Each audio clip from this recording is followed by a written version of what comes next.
Out of profound respect to our late leader, John F. Kennedy, KRLD-Radio will discontinue all commercial programming until after the funeral of the President.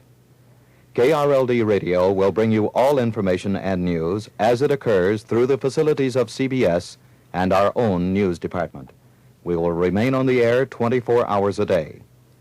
All the employees of KRLD-Radio join the people of this great nation in mourning the death of the President and extend our heartfelt sympathy to all his loved ones. KRLD Dallas.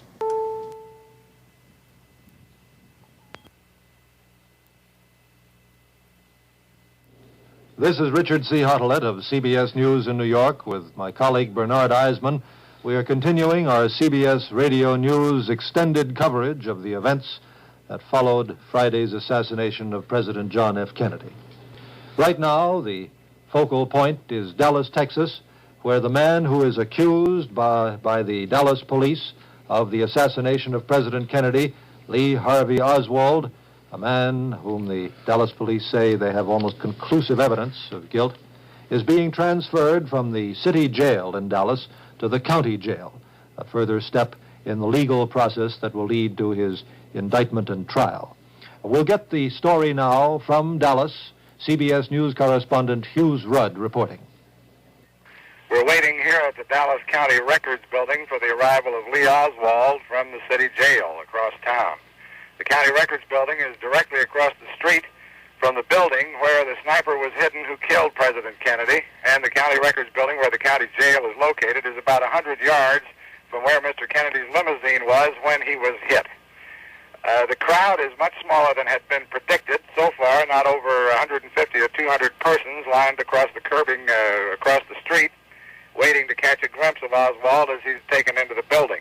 The chances are they won't be able to see him very clearly because the car carrying him will drive inside to an unloading dock, which opens directly into a barred entrance to the jail. Across the street, there is a grassy park which surrounds the street in which Mr. Kennedy was riding, and it now has about 15 to 20 wreaths of the sort that you would see at a graveside funeral, donated by individuals and some church groups. One of them, a large white cross made of flowers, with a men's group from a local church saying in memory of our president. One of the wreaths is signed, obviously, by a child, a small girl. The handwriting is that of a very young child. A very moving thing, and so far the only overt expression in Dallas that I have seen of the tragedy that struck here. We expect that Oswald should be arriving in a very few minutes. This is Hughes Rudd at the county jail in Dallas, Texas. Much has been made in the past 48 hours of the marksmanship of the man who shot President Kennedy with a high-powered rifle from the 6th floor of a building about 100 yards away. CBS News has been in touch with Parris Island, with the Marine Training Command down there, people who train Marines in marksmanship, and Oswald himself had been a Marine and had got one of the marksman's ratings. But we are told from Parris Island that a man using that kind of rifle with a telescopic sight at that range had no real problem at all, that this one didn't have to be a phenomenal sharpshooter. The instructor at Parris Island, the Marine instructor, told CBS News that with that kind of rifle and that kind of sight, it was like shooting fish in a barrel. In other words, a sure thing. In Washington now, Dick, Mrs. Jacqueline Kennedy and members of the Kennedy family are attending a private mass in the East Room of the White House, where President Kennedy's casket has lain in repose since the early morning hours yesterday. The Roman Catholic service was scheduled just 2 hours before the late president's body is to be taken from the White House for the last time to lie in state in the rotunda of the Capitol. A White House spokesman has said that more than 4,000 persons passed solemnly through the East Room yesterday to view the flag-draped casket of the slain president. It's in the center of the huge East Room, as you know, whose glittering chandeliers were draped in black. And this morning also, President Johnson, his wife, and daughter are at St. Mark's Episcopal Church attending the services. Mrs. Johnson and Lucy Johnson were dressed in black, And earlier today, the president met with John McCone, the head of the Central Intelligence Agency, and McGeorge Bundy, his special assistant for security affairs, for a briefing. McCone and Bundy left the House just a few minutes before the Johnsons. President Johnson does not plan to go to the White House or to his executive office building this morning. And right now, standing by in Washington with a report on the plans and the making ready for the procession that is to bear the body of the former President John F. Kennedy from the White House to the Capitol Rotunda is CBS News correspondent Neil Strasser. The scene in Washington this morning briefly is this. As you have said, the new President, Lyndon Johnson, has begun his second full day in office with an intelligence briefing at his home, now is attending church services at St. Mark's Episcopal Church. And he will not go to the White House today except to join the procession that bears the body of the late John Fitzgerald Kennedy to the Capitol, where it will lie in state. For the scene at the White House, here is CBS News correspondent Paul Niven. Here at the White House, the scene is quite unlike yesterday's scene. Instead of the rain of yesterday, we have a bright, sunny, icy blue morning. The crowd is already gathering on Lafayette Square across the street from the White House. Ironically, there's a television truck next to the statue of the Marquise de Lafayette. In the White House, as you heard a few minutes ago, the Kennedy family is having a private service in the East Room, while President Johnson attends services at the Capitol Hill Church. He is attending an Episcopal church, although he is himself a member of the Church of Christ. The president is choosing to work mostly at his home today. He perhaps wishes to leave the executive mansion on this day to the Kennedy family. He is scheduled for his home in the Spring Valley section of Washington at 3 o'clock this afternoon, a meeting with Ambassador Henry Cabot Lodge, back from South Vietnam, Secretary of Defense Robert McNamara, and other officials on the continuing guerrilla war in South Vietnam. The limousines, which will carry members of the Kennedy family and others in the funeral procession beginning a little less than 2 hours from now, are already lined up here in the White House Drive. And a few minutes ago, some Army officers were out here on the north portico measuring and looking around, obviously planning the moving of the coffin into the caisson for the procession. And that's the scene here at the White House this morning. This is Paul Niven at the White House. There's a new development to report from Dallas Police Headquarters, so let's switch now to Dallas and CBS newsman Nelson Benton. Dallas Police Chief Jess Curry said this morning that he now has enough information from ballistics tests of the 6.5 foreign-made rifle to say almost conclusively that it is the weapon which killed President John F. Kennedy. Chief Curry, in a news conference this morning, said that the ballistics tests, the other tests being made on the weapon, are not complete, but he's fairly certain now that they can say that this is the murder weapon.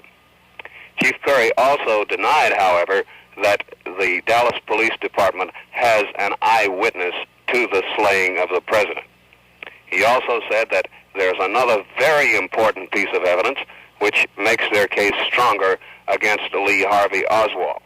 Chief Curry would not say what the evidence was, other than to say that it was physical evidence rather than evidence in the form of possible testimony from a witness.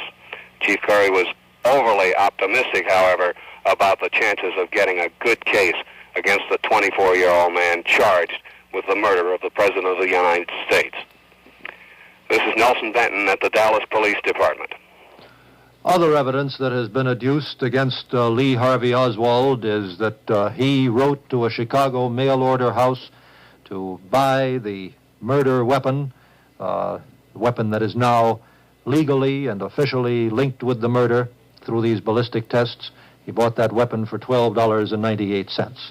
It has also been established that Lee Oswald was in the book depository warehouse building at the time of the shooting, and apparently paraffin tests established that there were traces of powder on his hands, and palm prints were discovered in the neighborhood, so that the circumstantial case against him seems to be drawing tighter.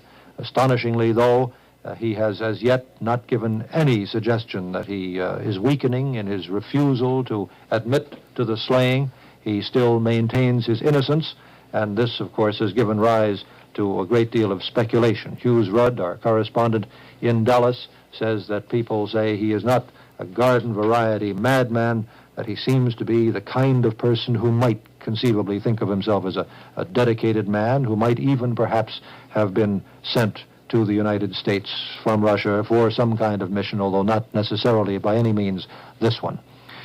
All of Texas, of course, is deeply concerned, Dallas above all, but we also have a picture from the Mayor George Myers of Johnson City, Texas, which of course is President Lyndon Baines Johnson's hometown. Johnson City this morning is hard to describe.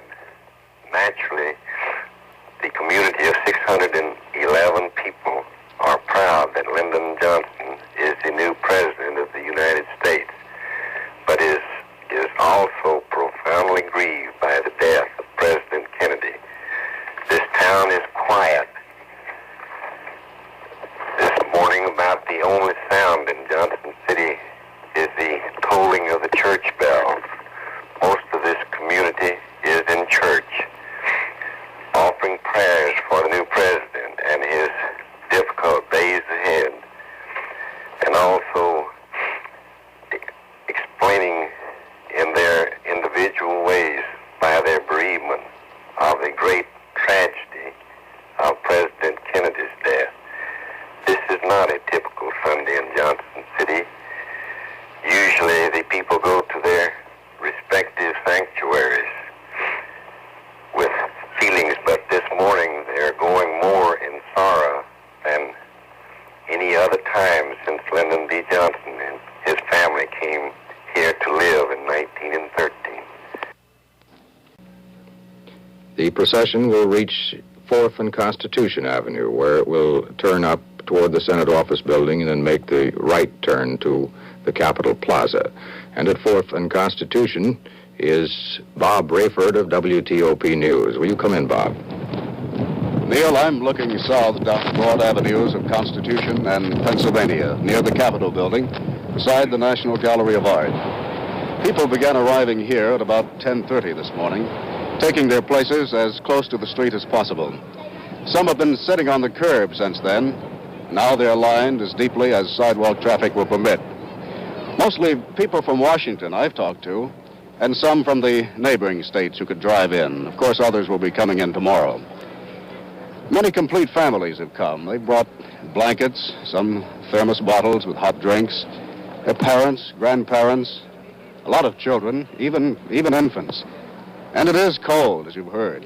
Really the chilliest day we've had in Washington this season, and that wind is especially chilling at this intersection. The sun is bright, but the wind is biting.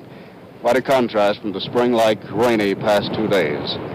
And this chill, I think, has caused what I observed to be a change from the dull, stunned expressions of yesterday and the day before, particularly the day before. But the sad procession is yet to pass. That's what it looks like from here, Neil.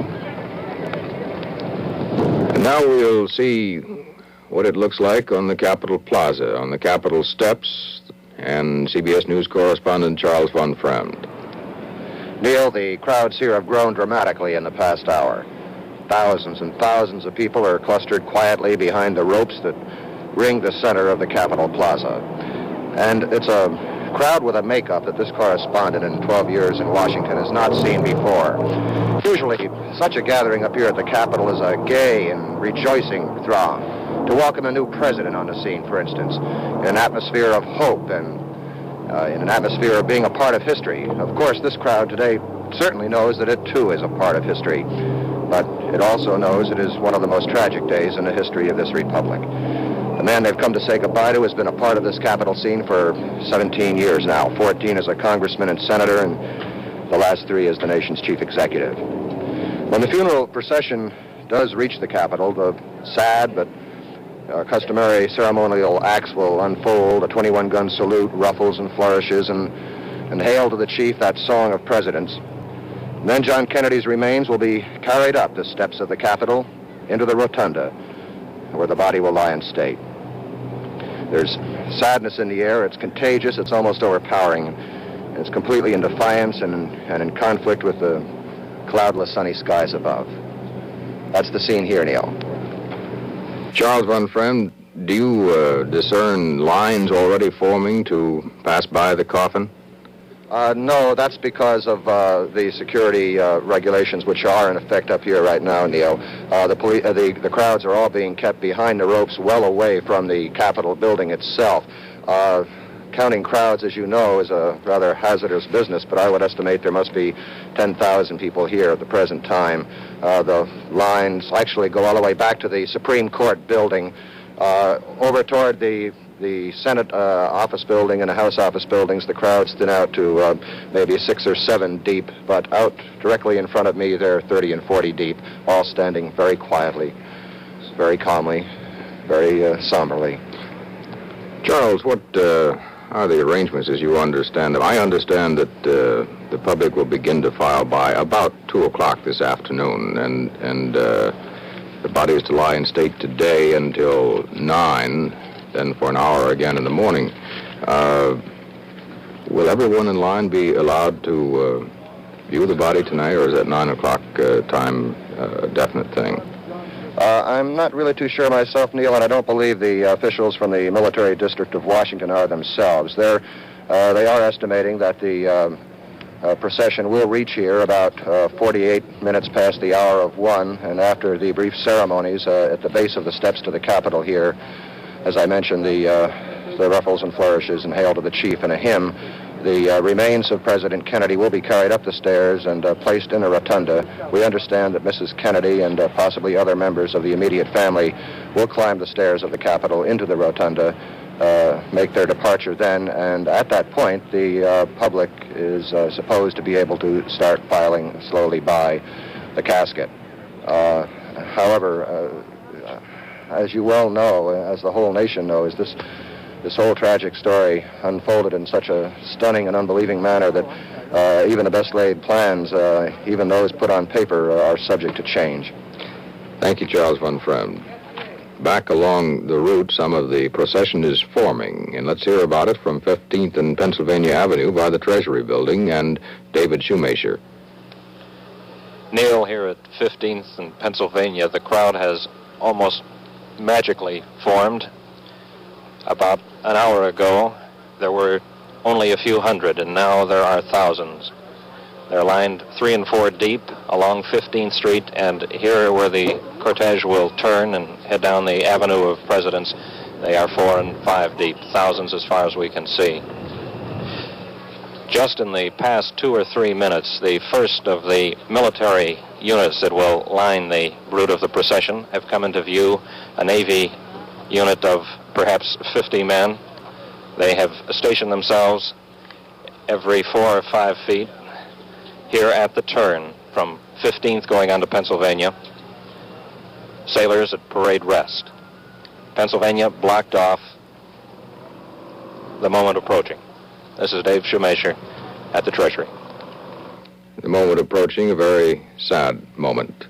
45 minutes from now, the slow procession is to leave the White House, heading for the Capitol, and this period of public mourning for the death of John Fitzgerald Kennedy.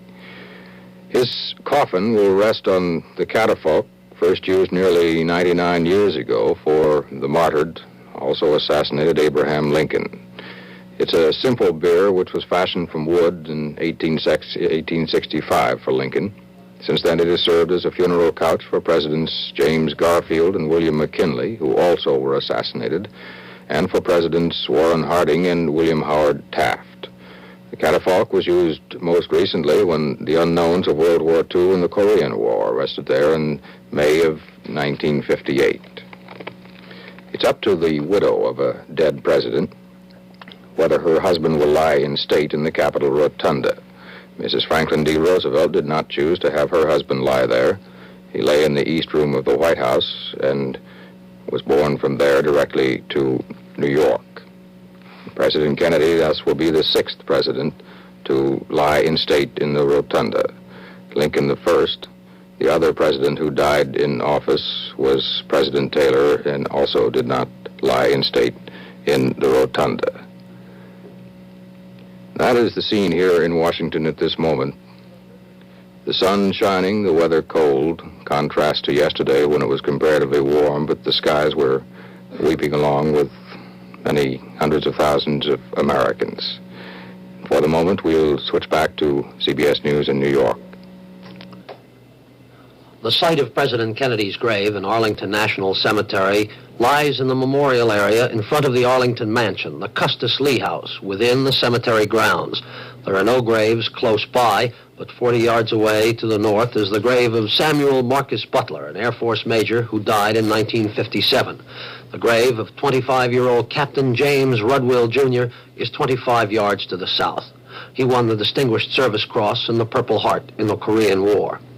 The list of foreign dignitaries coming to the United States to appear in tomorrow's formal ceremonies is growing. And just a short while ago, before the Soviet delegation left Moscow in their airliner, First Deputy Premier Anastas Mikoyan said, "We are going to Washington to accompany on his last journey U.S. President John Fitzgerald Kennedy, whose life has been so tragically cut off as a result of the infamous attempt on his life." Said Mikoyan, "The Soviet government and personally its head, Mr. Nikita Khrushchev, have authorized me to convey to the family of the late president, the leaders of the U.S. government, and the entire American people sincere condolences on the occasion of this great loss." And from Scandinavia today, the Danish Prime Minister, Mr. Jens Otto Krag, left for Washington. And mourners in the same aircraft include Crown Prince Harald of Norway, Prince Bertil of Sweden, the Norwegian Prime Minister, Mr. Gerhardsen, the Swedish Prime Minister, Mr. Erlander, the Polish Vice President, Mr. Kluczynski, and a Polish Deputy Prime Minister. Couple in the police station. Been shot. Lee Oswald. We're going Oswald has been shot. to switch now. Police are pulling. We're going to switch now to Bob Hoppacker down in the basement of the courthouse, who is close to the scene. Go ahead, Bob. Lee Harold Oswald has been shot. All right, I'm going outside.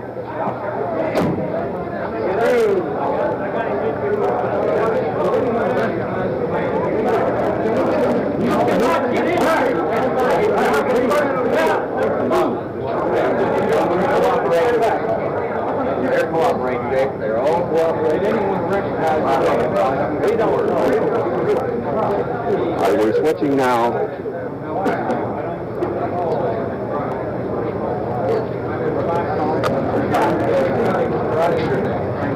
We're still looking at the basement entrance from the jail, from the Houston County Jail. And we're going to try to bring in Bob Hoppacker of KRLD. Can you hear us down there, Bob? Can you give us an account of what happened? Lee Harold Oswald has been shot.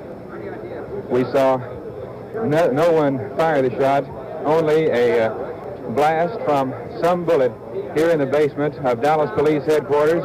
Oswald fell to the concrete in front of our eyes and immediately was covered by police officers who took him quickly, immediately, instantly from our sight. Police have ringed the inside and no one is allowed to leave. Everyone is being held in place and police officers are not even allowing anyone to move. It is mass confusion. Police are holding everyone in place and no one is...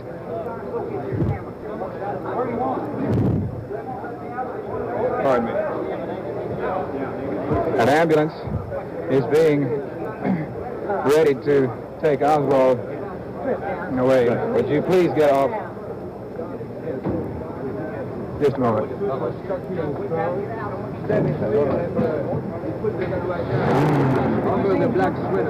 Now, this is the exterior of the Dallas City Hall. Right here. We're watching a policeman guarding the door. I saw a man there. Now we back up downstairs. Well, there was a stocky guy, well dressed, with a hat. He had on. Where did he go? Brown hat up. I don't know. I think his coat was brown and his hat was. Where did he go, Pierre? Well, he was here. They just put the gun there. I saw the flash on the black sweater. Oh yeah, right there. And the guy. Oh, wait, did you see his gun? Right here. I mean, I saw the flash on the black sweater. That's what I remember. The both were flashing. I saw him there. He was in the group of men right here. Masquerading as one of us or what? I thought he was one of the detectives. You know, he had a hat and Stucky was well dressed. That's what I remember. Had you seen him before? I think he had his hat. There were none of us in this area. Maybe he flew up. I don't know, because I look at the flash. There were no reporters in this area. What? No. The trouble is I got to start. I can shine. All right, now that's the situation here. The situation is now that Lee Harold Oswald has been shot. The man who saw the shot fired said it was fired by a man wearing a black hat, a brown coat, a man that everyone down here thought was a Secret Service agent. Oswald was moved immediately from the area. No one knows at this time where Lee Harold Oswald is. At the present time, word is that an ambulance is being ready to take Oswald away. We can hear sirens outside, and an ambulance apparently is moving down now into the basement. Here comes the ambulance. And Oswald will be removed now. The ambulance is being pulled up in front of us here. It is almost unbelievable. Here, someone has... Get back! Back! Okay, just get low. Okay. Pat, can you move? Okay. Pat, move just a little to your left. We can see now that police are hemming off newsmen in the basement of the Dallas City Hall, hemming them off so that Lee Oswald can be taken to an ambulance, which was just brought into the basement of the City Hall. We're switching now to Bob Huffaker downstairs. Oswald will be moved quickly outside, and the only word so far is that the shot came from a man wearing a black hat and a coat. Here comes Oswald. He is ashen and unconscious at this time, now being moved in. He's not moving. He's in the ambulance now, and attendants, police are quickly climbing in. They're now having to remove the armored truck from the head of the basement entrance here. And the ambulance is waiting for the attendants to move the armored truck, which This is the armored truck on the outside of the Dallas Police Department. It's being moved out onto Commerce Street, and now the ambulance is coming out. The ambulance with Lee Harvey Oswald, who was shot just a few minutes ago as he was being transferred to the was planning to be transferred from the city jail to the county courthouse. Now let's go back to Harry Reasoner in New York. We have just watched a fantastic scene in Dallas. All preparations had been made for the very careful transfer of Lee Oswald from one jail to another, with the assumption that there might be some kind of trouble or attempt at vengeance on the man. With all those preparations made... He was shot a few minutes ago in the basement of the city hall, where he was taken from the city jail just prior to removing him to the county jail. We don't know the details yet of how critically injured he is or who did the shooting. With a Secret Service agent or maybe one of the detectives. There was nobody down there except detectives, some Secret Service men, and reporters. But the first information was that the reporters were kept in one corner of the hall. Could not have been one of them who fired the shot. And this eyewitness said that apparently it was this man disguised, perhaps disguised, we don't know yet, as a detective or as a Secret Service man. This development, it fits the startling and momentous news of the last few days, but it would have been assumed that even if an assassin could get to the President of the United States in the streets of Dallas, the Dallas police would be able to protect their suspect in their own building. The television cameras were on. The event was being recorded on tape because it had been anticipated for several hours that Oswald was about to be moved.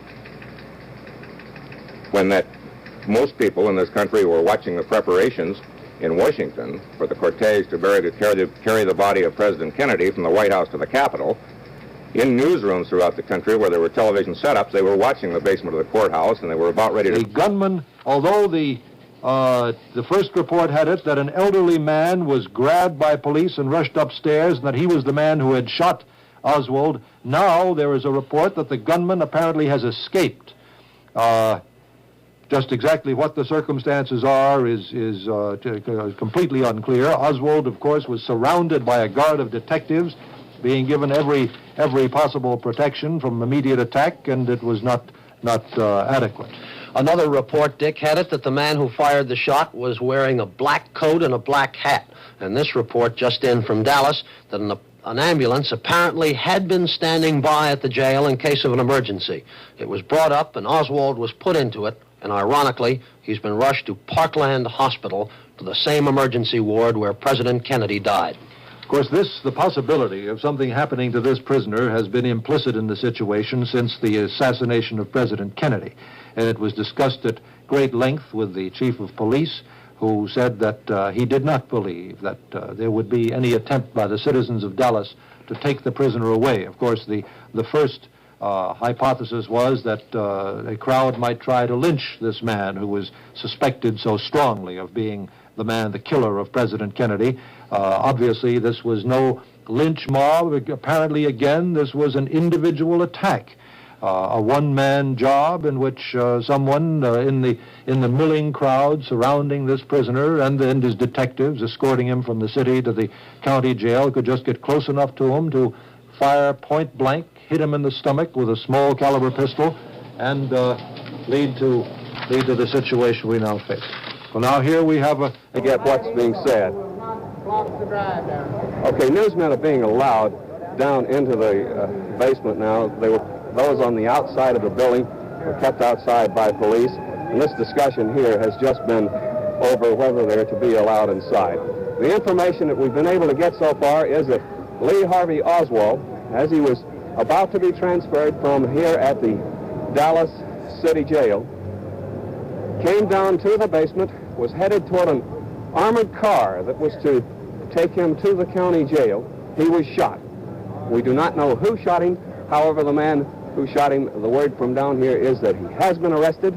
The weapon that was used to shoot him, the police have, and now the investigation is going on to somewhere probably up on either the third or fourth floor of a Dallas City Police Department. We're back at headquarters in New York. We got our tape. We have re-racked the videotape that shows that whole scene of confusion. We will now roll it, and you will see it as it happens.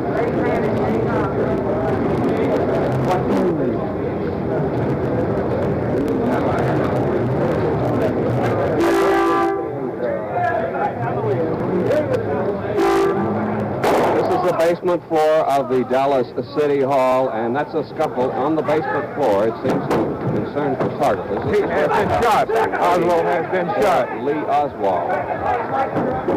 Oswald has been shot. We're going to switch now. Police. You've just seen the replay of the videotape of the actual shooting of Lee Oswald in Dallas. Now we're going back for live coverage. They're talking to the police chief down there now. He fired the shot. How many shots? Just one shot. Now then, thus far, Pat, is the man upstairs in the cell? As far as I know, he's either in the jail or at Captain Fritz's office. I imagine he'd probably be in jail. Do you know this subject? Do you know him? Have you seen him before? Yes, I do. Is he from Dallas? Yes. He is? I couldn't tell you. I know you can't release the name now, but do you know what kind of business he happens to be in? Bob, I wouldn't want to say. Right. Did he have to be disarmed, or did he give up? We had to disarm him. Did he struggle?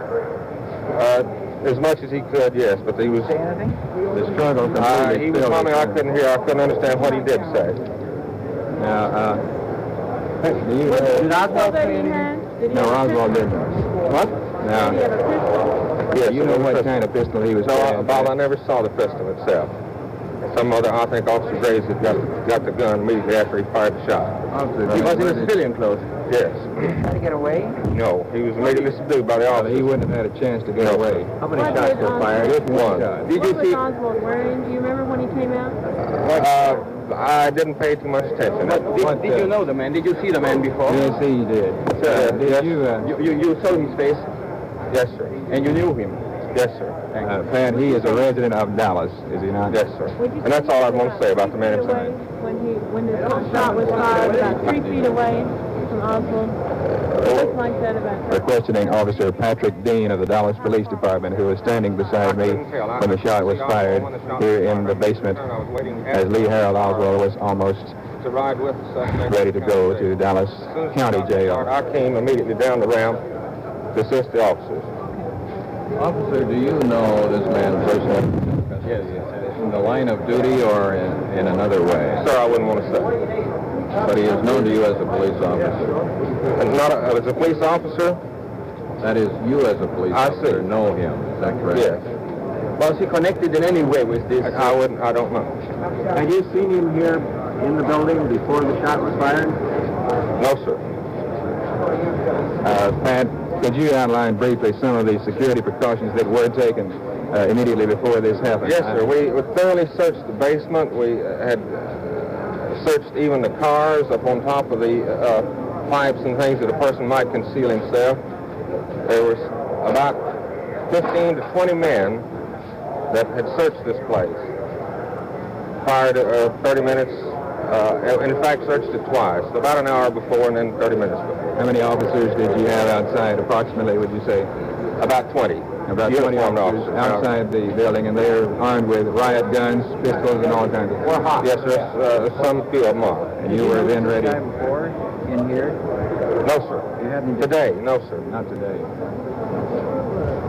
Is there anything else that you possibly might tell us about him, Pat? I know that at the present time you're bound and can't say very much, but you have said that he is from Dallas and that you do know this subject and have seen him before. Yes, sir, I do know. Is there anything that you could say about him further than the fact that he is a resident of Dallas, the man who shot Oswald, to shed some more light on it? Well, Bob, that would be all I'd want to say, really. I'm sure that's the case. Now, at present, what in the way of release is going on inside? How soon do you think we're going to be able to know who this man is? Well, the information would have to come from Captain Fritz's office.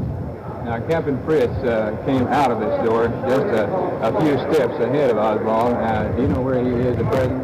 No, sir, I don't. All right. Captain Will Fritz is the master interrogator who was carrying on the interrogation. And now here's Jay Hogan. Scott. This is Joe Scott at Parkland Hospital Emergency Room, where Friday afternoon President John F. Kennedy was wheeled in. At the same time, approximately, rather, at the same place, this morning, his assailant was wheeled into an emergency room, victim of a gunshot. It is reported from Dallas Police Headquarters a Negro man is being held as a prime suspect. Lee Harvey Oswald was brought in an ambulance.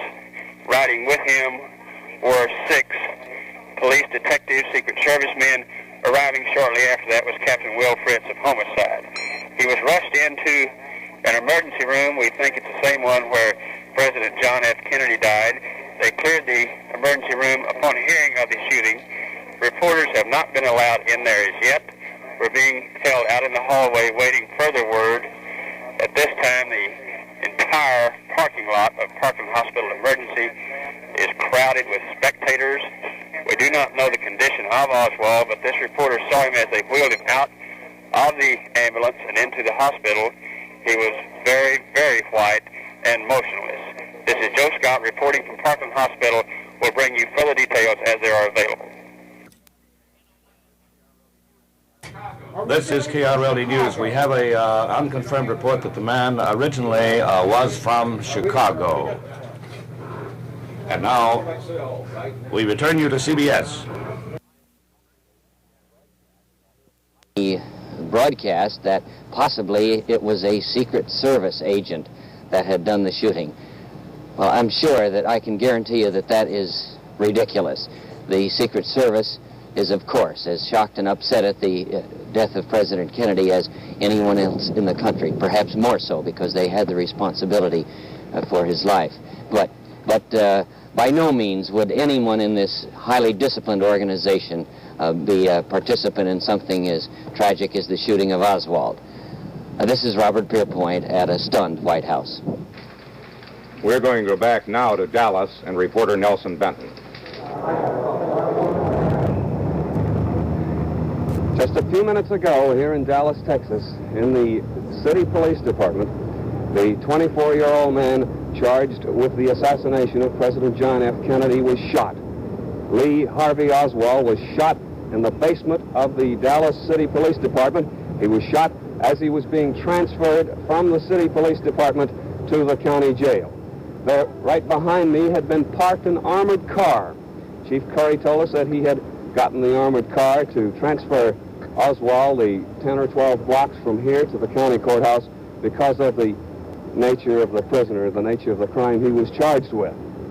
Chief Curry also told us earlier this morning that during the night there were several, he did not say how many, there were several telephone calls made to the police department threatening the life of Lee Harvey Oswald. He didn't know the exact nature of the calls, and there was no information on whether any of the calls could be traced. Well, Oswald was brought downstairs. He had not reached the van. He was in the custody of police, and he was shot as he left the little foyer near the elevator coming down from the city jail.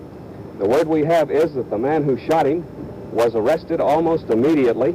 The gun which was used to shoot him was taken. We do not have an identification on the man. Police know who he is, but they're not saying who he is. He's somewhere in the jail now, presumably being questioned. Neither do we know at the moment the extent of Oswald's injuries. When he was taken out, his pallor was ashen, but he was moving a little bit on the stretcher. That's the story. This is Nelson Benton outside the Dallas City Police Department. Now back to Harry Reasoner in New York. In Dallas, the man that is being held for shooting Lee Oswald has been identified as Jack Ruby, 50 years old, a Dallas nightclub owner. He is upstairs in the city jail. As Nelson Benton reported, they have the weapon. Jack Ruby, R-U-B-Y, he runs a place in Dallas called the Carousel Club, which is a kind of a strip joint and nightclub. He's been seen around the city hall for the last 2 days, and he was even handing out cards offering free drinks to reporters yesterday. He was wearing a brown topcoat and a black hat, and he pulled what appeared to be a small caliber pistol out of his pocket and fired point blank at Oswald, hitting him in the stomach at very close range. They have Ruby downstairs now in jail. No statement forthcoming so far from the police department. This is Hughes Rudd on the 3rd floor of the City Hall. That was a report from Hughes Rudd in Dallas. The kind of Although policeman Dean would not say who the man was, he said he knew him. It turns out to be Jack Ruby, a Dallas nightclub owner. Let us switch now to Lew Wood at Parkland Hospital, where Oswald has been taken. Lee Harvey Oswald, the accused assassin of President Kennedy, shot at the Dallas City Jail just a few moments ago, has been wheeled into Parkland Memorial Hospital here in Dallas. He was brought by ambulance from the city jail, wheeled in on an ambulance cart, and taken into emergency room 2, just 10 feet away from the room where President Kennedy died. Oswald is now being given blood transfusions and intravenous fluid injections in an attempt to care for him and perhaps save his life. It is now unknown as to the nature of the gunshot wound that he suffered in the basement of City Hall. Whether it is serious or not is still unknown. This is Lew Wood reporting from Parkland Memorial Hospital in Dallas. When Oswald arrived at the hospital on a stretcher, his eyes were closed, his face twisted in pain, his left leg was drawn up, he was rolling on the stretcher in apparent anguish. He arrived at the hospital at about the time that Mrs. John Connolly, the wife of the wounded governor, was finishing her first public statement since the governor was shot with President Kennedy. Dick, correcting an earlier report in the rush of events, reporting the shooting of Oswald by an assailant as he was being transferred, we said that a policeman possibly had been shot, perhaps by the same bullet that entered Oswald's stomach. This now turns out to be not true. Dallas police say that no one else has been wounded. Police in Dallas say now that they still don't know what type of pistol the man was used, but they say the man that they've taken into custody, Ruby, was dressed in a gray coat. Oswald was dressed, as you said, in a black sweater and just had a look of anguish as he was shot. Police say he let out a cry and grabbed at his stomach and then gasped. We have word now from Dallas that Oswald's condition is very serious. He is in the emergency room 2 at Parkland Hospital, which is not the same room, but the same department that President Kennedy and Governor Connolly were taken to when they were shot on Friday, perhaps by Lee Oswald. And now here's Jay Hogan. And now we take you to Frank Gleber.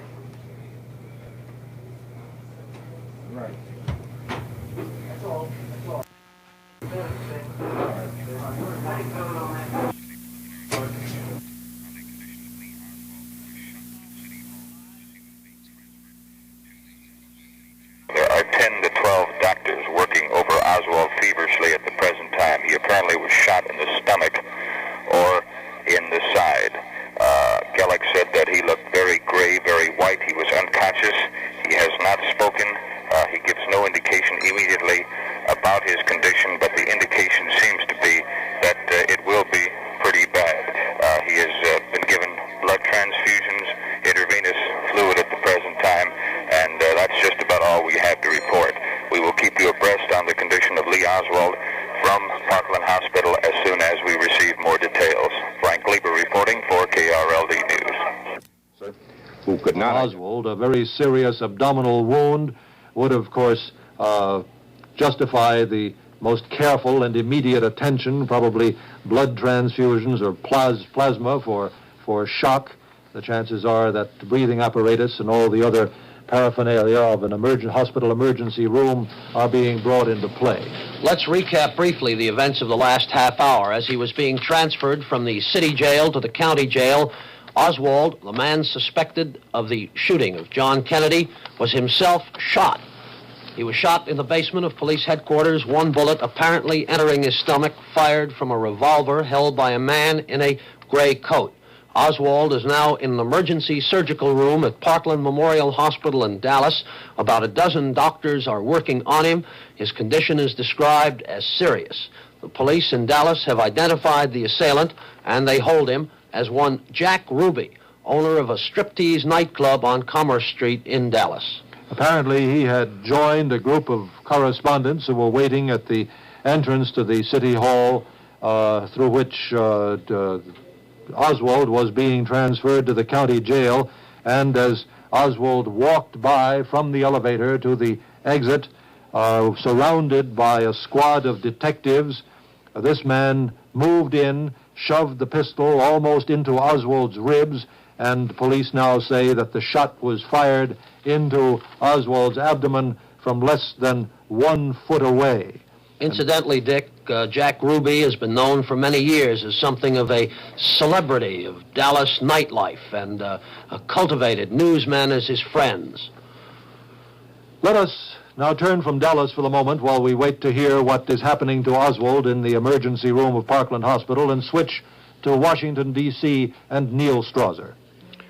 At the White House, the caisson that will bury the body of President Kennedy to the Capitol is being pulled up the drive now by those white horses. And for a closer look at the scene, let's go to the White House and CBS News correspondent Paul Niven. The black caisson, which will take President Kennedy's body from the White House to the Capitol, has just moments ago been drawn up in front of the north portico. The jet black of the structure itself contrasting with the white horses ahead of it. 3 of the horses mounted by Army officers, 3 of them riderless. The President arrived a few minutes ago with Mrs. Johnson there, and Mrs. Kennedy and members of her family are presumably in the East Room with the coffin. They will come out, the coffin borne by a mixed team of enlisted men of the various services. Then the procession will form behind the caisson, will move off down the route to the Capitol. A large crowd has gathered opposite the White House in Lafayette Park. There's another group on the lawn of the White House itself. Almost complete silence until a few minutes ago. Everyone was whispering about the latest developments in Dallas. But now, as the moment for President Kennedy's final departure from the executive mansion approaches, almost everyone has fallen silent. This is Paul Niven at the White House. A solemn air in Washington, some moments of revulsion there as news of further violence spread through the crowds. for a look down the procession route, we will switch to the Treasury building and David Shoemaker. Neil, this latest news has had a great effect on the crowd. Until we heard of the Oswald shooting, most persons were standing quietly, not even talking to wives, relatives standing next to them. However, almost everyone has a transistor radio nearby. The word of the shooting came, and immediately this crowd began to move, began to talk for the first time perhaps in almost an hour. Everyone is stunned. It's not the sadness, certainly, when we all heard the news of the president's assassination, but stunned nevertheless. So what was your reaction when you heard about the shooting of Oswald? Well, as you say, I was stunned also. I think it's a terrible thing that this could happen so close to this absolutely abhorrent thing of the killing of Kennedy. This country stands for justice and the rule of law. To have had this happen is a terrible thing. I think we have much to be ashamed of as a nation that this could go on at this time. Thank you, sir. This is Dave Shoemaker, standing outside the Treasury building at Pennsylvania and 15th. Down the line at 4th and Constitution Avenue, we call in Bob Rayford. Neil, most of the people here heard of the news from transistor radios, which they have been carrying. Many people, of course, didn't know, and they found it just by word of mouth. Some of them we asked, and they didn't know, so we began telling them the stories as we have been listening to it here. One college student who is from Texas is standing next to me. What do you think about this latest dramatic development? Oh, really, I don't know. It's hard to tell why or how or anything, but I think that Oswald should have been punished in view of the entire nation, but I don't think that justice should be taken into the hands of one individual. I think it should be carried out through the right processes of justice. And what is your comment on this dramatic development? Well, my comment is this. In the view of what happened to the president, it seemed to me that they would have taken much more precautions with him because they should have known that he wasn't one individual by himself. That I do not believe that he should be shot down by some individual, as he said before, without the American people deciding what's to be done with him, because it's a terrible thing. This development has certainly been dramatic, and it has... And now we take you to Wes Wise on the KRLD Newsmobile unit. K over there. Tell him to go. You ready, John?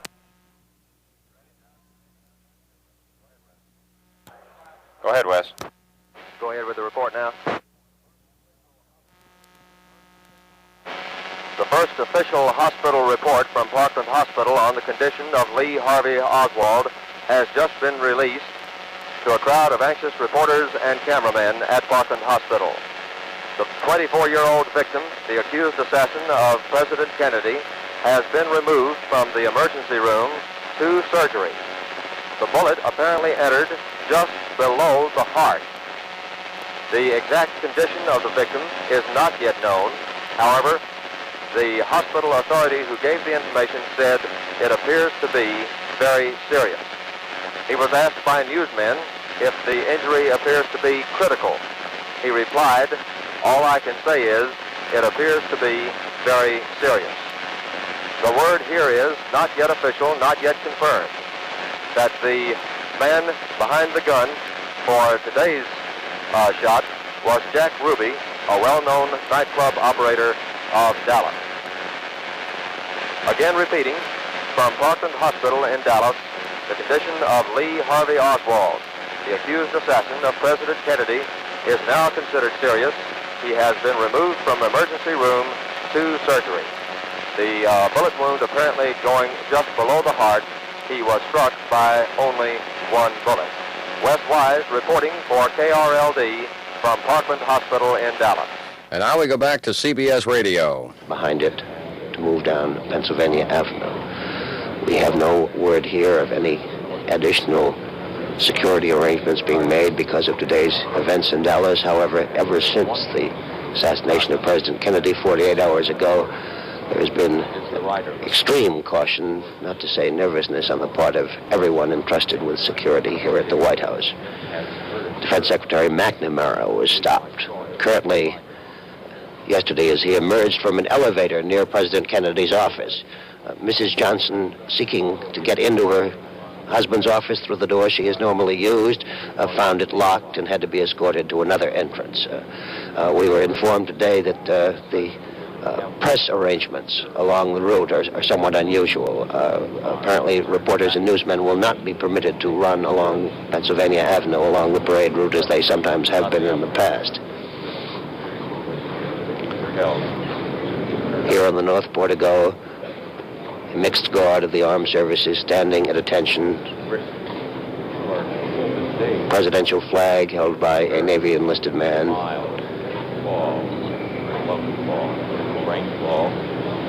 At the white light, sort of outdoor chandelier suspended from the roof of the portico, swinging slightly in the breeze on this cold November Washington morning. Across the street in Lafayette Square, a crowd extending from the sidewalk right back to the statue of the Marquis de Lafayette.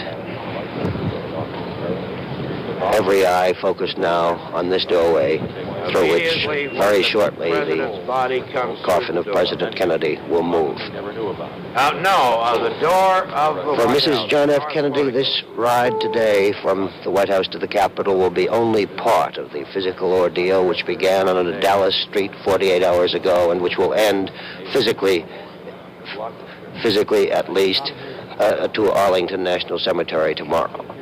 As News Secretary Pierre Salinger announced earlier today, Mrs. Kennedy has elected to walk tomorrow behind the coffin from the White House to St. Matthew's Cathedral, a full half-mile away, for the funeral services at which Archbishop Cushing of Boston will officiate.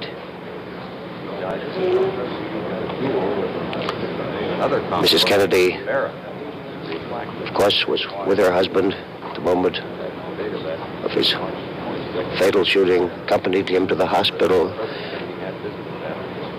remained with the body on the plane back from Dallas to Andrews Air Force Base, then to Bethesda Naval Hospital, where she remained until 4 o'clock in the morning, then to the White House. And now she faces 2 days of solemn rites behind her husband's coffin. Here with her today are not only members of her late husband's family, but also members of her own family, the Auchincloss family.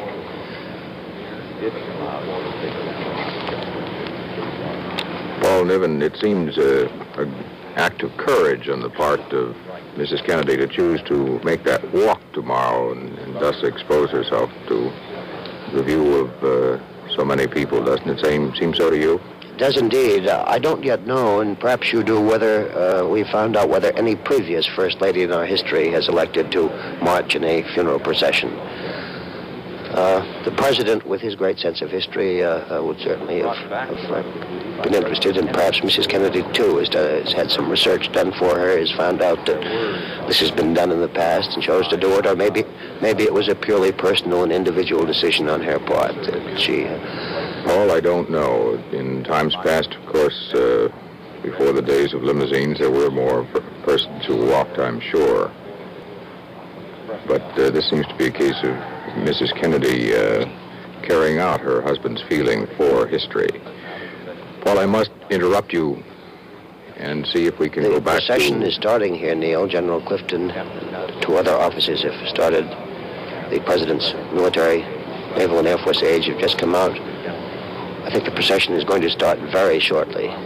Let us see, Paul, if we can go back to New York very briefly for the latest on Dallas, and we'll come right back to CBS News in New York. The latest word from Dallas is that Oswald appeared to be unconscious as he was wheeled into Parkland Hospital at the emergency room number 2, which is directly across the hall from the room number 1 where President Kennedy died. 12 doctors apparently are working on Oswald, according to a hospital assistant, giving him blood and fluids, which is the same treatment that Mr. Kennedy received when he was brought in on Friday. An electrocardiograph was immediately hooked up to watch Oswald's heart. He is unconscious and quite obviously in very serious condition, but no more is known of that condition at this moment. We'll continue in 15 seconds after we give our stations a brief opportunity to identify themselves. This is the CBS Radio Network. And this is KRLD, AM and FM in Dallas, inviting you to stay tuned for further developments on the Oswald shooting. 1,000 years or so. Here now from Larry Jolly as we take you to Parkland Hospital. I am in the hospital right now. At this moment, Lee H. Oswald is being operated on the second floor by Tom Shares, the chief surgeon of Parkland Hospital. He is reportedly in critical condition at this moment. Johnny, if I He get was telephone wounded on? one time. The shot went in his left side and did not exit. Apparently, the bullet did not strike anyone else, as was earlier reported. Incidentally, Dr. Shares is the same surgeon who operated on the governor, and when Oswald was wheeled into trauma room number 2, he was placed on the spot about 5 feet away from where President Kennedy was wheeled in some 2 days ago in what was apparently dying condition. At this moment, a doctor just told me that as Oswald was brought in, his face was ashen gray. He was apparently in deep shock. The doctor compared it to the condition patients are brought in when they are in extremely deep trauma from perhaps heart attacks or very deep wounds. It is reported again that Oswald is in extremely critical condition. Larry Jolly from Parkland Hospital for KRLD. Larry Jolly from Parkland Hospital for CBS. You can use both those. Quezon now has made the turn and approaching the position of David Shoemaker. Come in, David. The crowd is already emotionally drained. The day has been too much.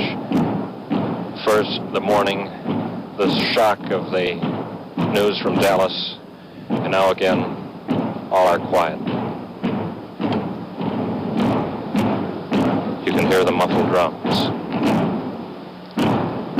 Metropolitan Police Honor Guard leading the procession, turning now from 15th onto Pennsylvania. 20 snare drums, 2 bass drums, all draped in black. You can hear them now opposite our position.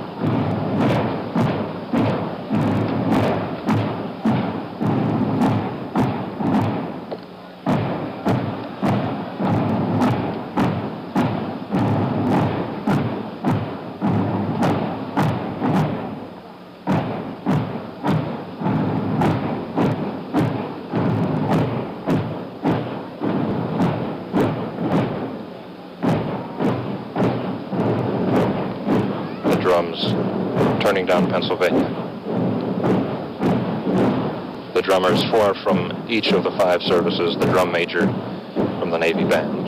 They're followed immediately by a company of U.S. naval personnel, 89 officers and men.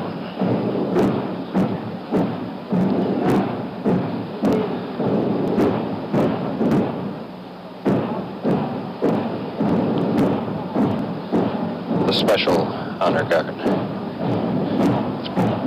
Joint Chiefs of Staff, General Maxwell Taylor, Admiral David McDonald, General Earl Wheeler, General Curtis LeMay, Admiral Edwin Rowland of the Coast Guard, and General David Shoup, Marine Commandant. The American flag. Men's head uncovered.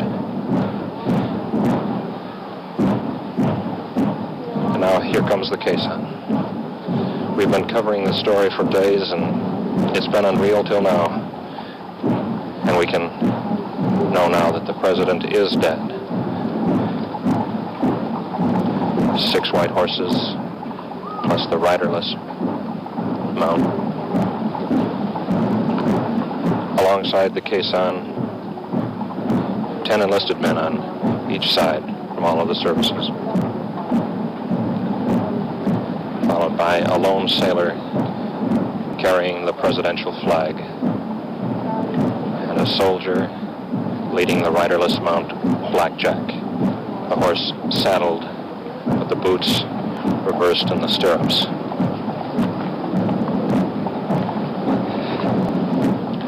The caisson is now turned onto Pennsylvania Avenue, right following behind the limousine carrying Mrs. Rose Kennedy, Jacqueline Kennedy, the family.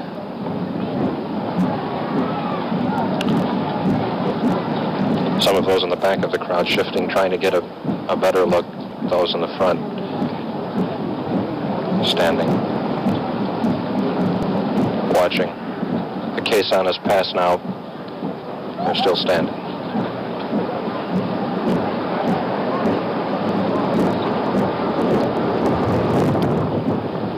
The President's limousine now. President Johnson's limousine approaching the turn here in front of the Treasury.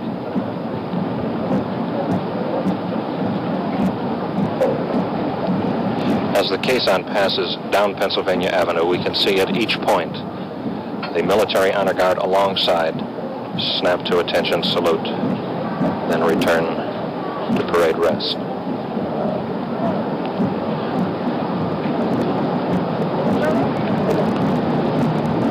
Everyone here knows, and you can hear them say to each other, he's gone, the president is dead. It's been unreal until now for all of us. The procession has passed. This is Dave Shoemaker at the Treasury. So the body of the late President Kennedy has left the White House for the last time, the White House which she wanted so much to attain. Now is partway up Pennsylvania Avenue toward the Capitol, where John Fitzgerald Kennedy also served as a representative and senator from the state of Massachusetts. The broad avenue of the presidents, as they call it, Pennsylvania Avenue, witnesses a sorrowful scene.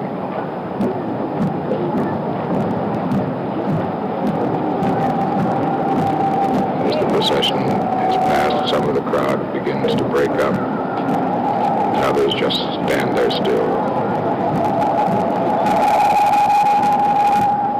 Briefly, we will check back with CBS News in New York. Back here at CBS News headquarters in New York, this is Richard C. Hottelet and Bernard Eisman standing by to continue the extended radio news coverage of the events that followed the shooting of President Kennedy in Dallas on Friday. There has been another bizarre development. Within the last hour, just an hour ago, Lee Harvey Oswald, the man who was accused of shooting President Kennedy on Friday, was himself shot as he was being moved from the city jail in Dallas, in the Dallas City Hall, to a county jail about a mile away. He was shot in the City Hall itself. He is now in Parkland Hospital in the emergency room in very serious condition. He is undergoing surgery. He was shot once in the left side. The bullet is still in his body. It did not exit. He is in extremely critical condition. It is thought that the surgery, which is now going on, will take several hours. Some 15 pints of blood have been sent into the emergency room. Obviously, he's been being given transfusions of blood and plasma. The man who was arrested and who is being held by police in the shooting of Oswald is an individual named Jack Ruby, the owner of a downtown Dallas striptease palace called the Carousel. Ruby, known to newsmen, was apparently in the group of newsmen in the basement of the Dallas City Hall waiting for Oswald to be transferred from the city jail to the county jail. Apparently all of the security precautions taken by Dallas City Police, which included the transfer in an armored car, were to no avail. According to police officers who witnessed the scene, Ruby, wearing a gray coat and a gray hat, crouched, stood up, fired once, and then Oswald went down. Ruby was immediately seized in a wild scuffle in the basement of the City Hall and is now being interrogated. Dick, there's a report from Washington that Metropolitan Police in the... And now we go to Jay Hogan in the KRLD newsroom. We have another of our continuing coverage reports from Parkland Hospital as we take you now to Frank Gleber. This is Frank Lieber at Parkland Hospital. The first news conference has been held regarding the condition of Lee Oswald, accused slayer of President Kennedy. Dr. Tom Shires, the chief of surgeons at Parkland Hospital, is operating on Oswald at the present time. He is expected to be in surgery for at least a couple of hours. He is listed in very critical condition with a bullet wound, one gunshot wound, which entered the left side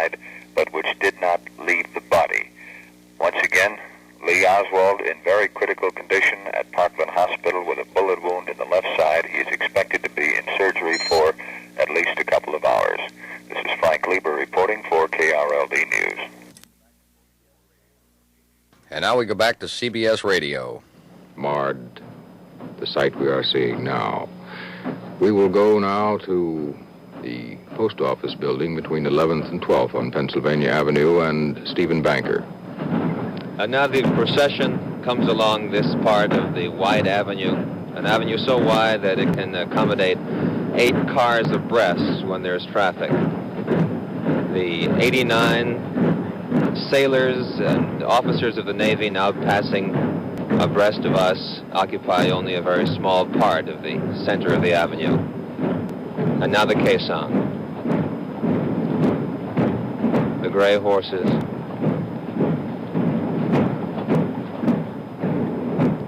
There's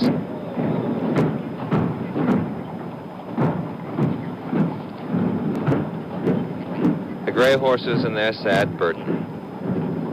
The crowds are very deep now, perhaps a dozen deep in some places, and gathered everywhere. And of course, as the caisson goes by, they turn. And the limousine behind the caisson coming by now. The crowd has changed during the course of this past hour or hour and a half. When it started forming, of course, it grew as a single line of people. And then when the news from Dallas came of the attempted assassination of the accused assassin of the president, all of a sudden the crowd broke up into small groups around transistor radios, groups around people grouping among themselves, somehow huddling together, seemingly horrified, as we could see from this vantage point, that all of a sudden in the year 1963 in the United States of America, first a president can be assassinated, and then a man who has not had a trial can have his life endangered so. But somehow as the moments wore on and this procession drew closer and closer to this part of the route, the crowd unified once more and became again a single line. A single line, many people deep. And there are many observers of this procession, of this event, in balconies, balustrades, in the federal buildings which would be normally closed today, and which are indeed closed for business. People at windows we can see. This long line of limousines. The caisson proceeds down the avenue, and more of the street is cast into shadow as the sun disappears behind the buildings. It is turning into a very cold day.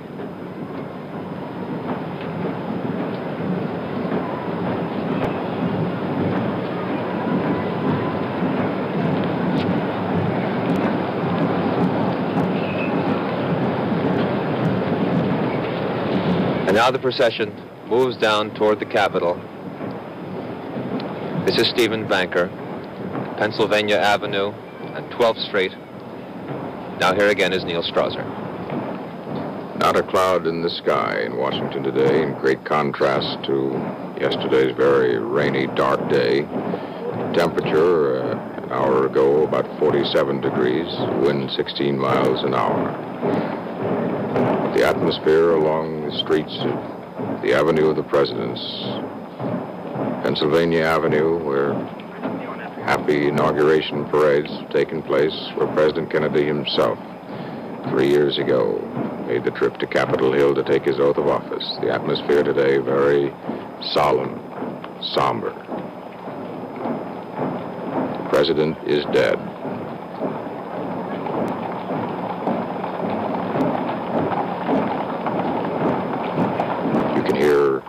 Hoofbeats. The 6 horses drawing the four-wheel black caisson. And enlisted men on each side as an escort from the various services. Behind the caisson, a lone sailor carrying the president's flag. Brown seal. The riderless black horse, almost prancing, boots reversed in the stirrups. Behind that, the black limousine, in which President and Mrs. Johnson, Mrs. Jacqueline Kennedy, the children, and Attorney General Robert Kennedy, the late president's brother, are riding. And the many other limousines behind that, carrying members of the family, Mr. and Mrs. Stephen Smith, Mr. and Mrs. Peter Lawford, Mr. and Mrs. Sergeant Shriver.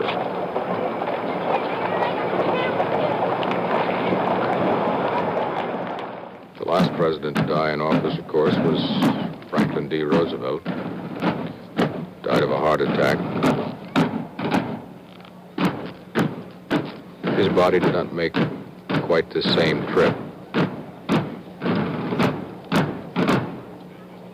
He was brought back from Warm Springs to the White House, and there was this long, slow march to the muffled drums from the White House to Pennsylvania Station, where it was taken to New York. Those of us who remember that occasion will never forget it either.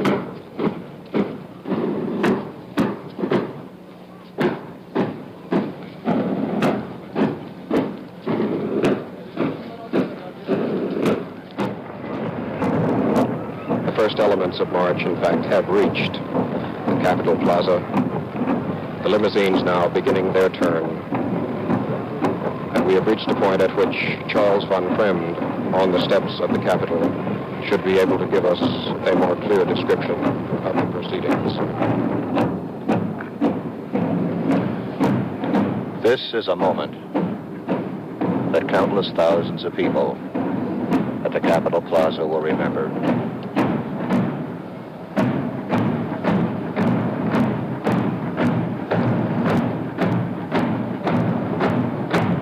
The leading element in this procession, the police honor guard, now marches by the steps to the United States Capitol.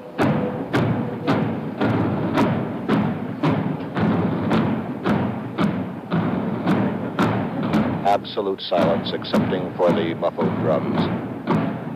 As far as I can see, to my left, out in front, and to my right. Completely silent sea of humanity.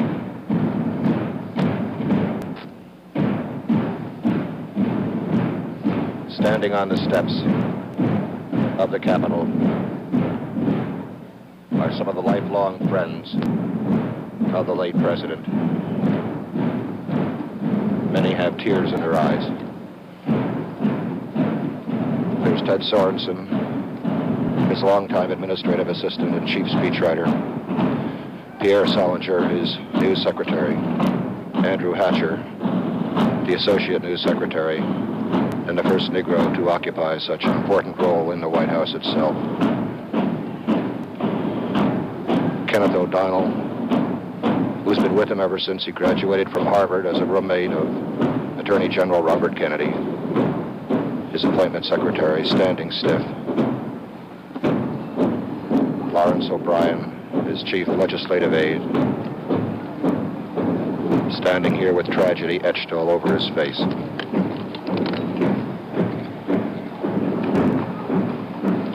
Now the caisson itself swings up towards the steps of the plaza, up to the steps of the United States Capitol. The riderless horse acting up just a bit behind the caisson. Secret Service agents walking slowly by the car containing President and Mrs. Johnson and the widow, Mrs. Kennedy, and her children.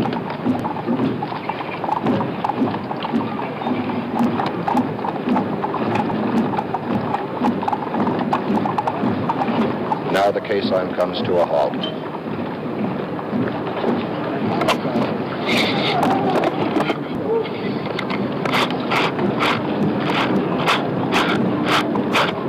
One member of the honor guard is now very carefully and slowly removing straps that cover the flag which drapes the coffin. The flag, of course, will remain on the coffin as it is carried up the steps of the Capitol by a special honor guard of 8 men from the armed services, 1 junior officer, the rest enlisted men. Now Mrs. Kennedy has left the limousine, is standing straight with Caroline, the 6-year-old daughter, holding one hand, and John Jr., affectionately called John by the first family, holding the other hand.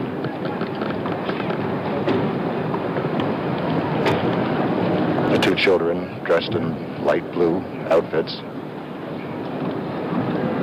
their very fine hair fluttering in the breeze.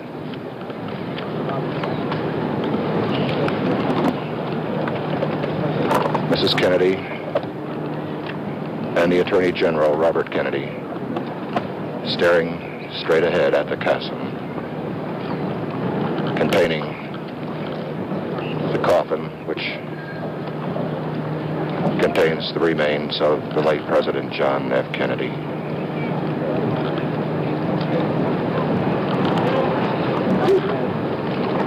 The honor guard still making preparations before moving the coffin.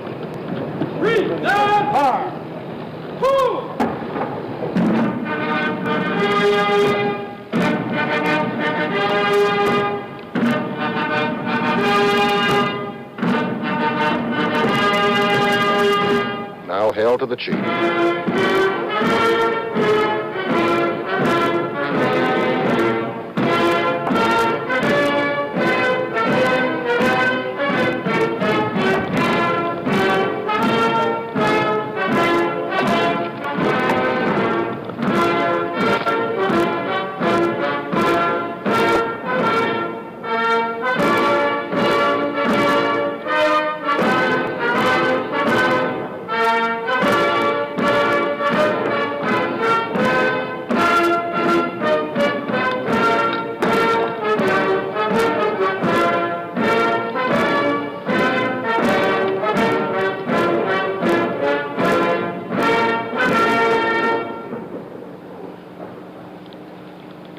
Final time that Hail to the Chief will be played for John Kennedy.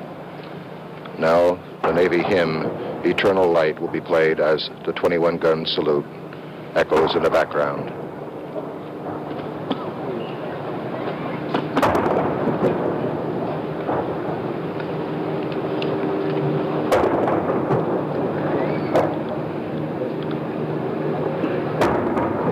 Mrs. Kennedy still stands, straight and firm, without assistance, holding the hands of her children, the Attorney General by her side, directly behind her, President and Mrs. Johnson. Now the Navy Band plays Eternal Light.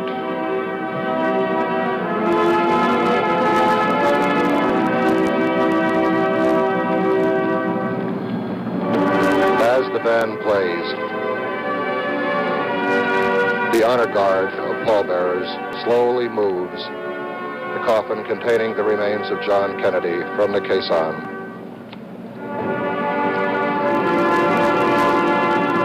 The 3 clergymen representing the Roman Catholic, Protestant, and Jewish faiths slowly march up the steps of the United States Capitol.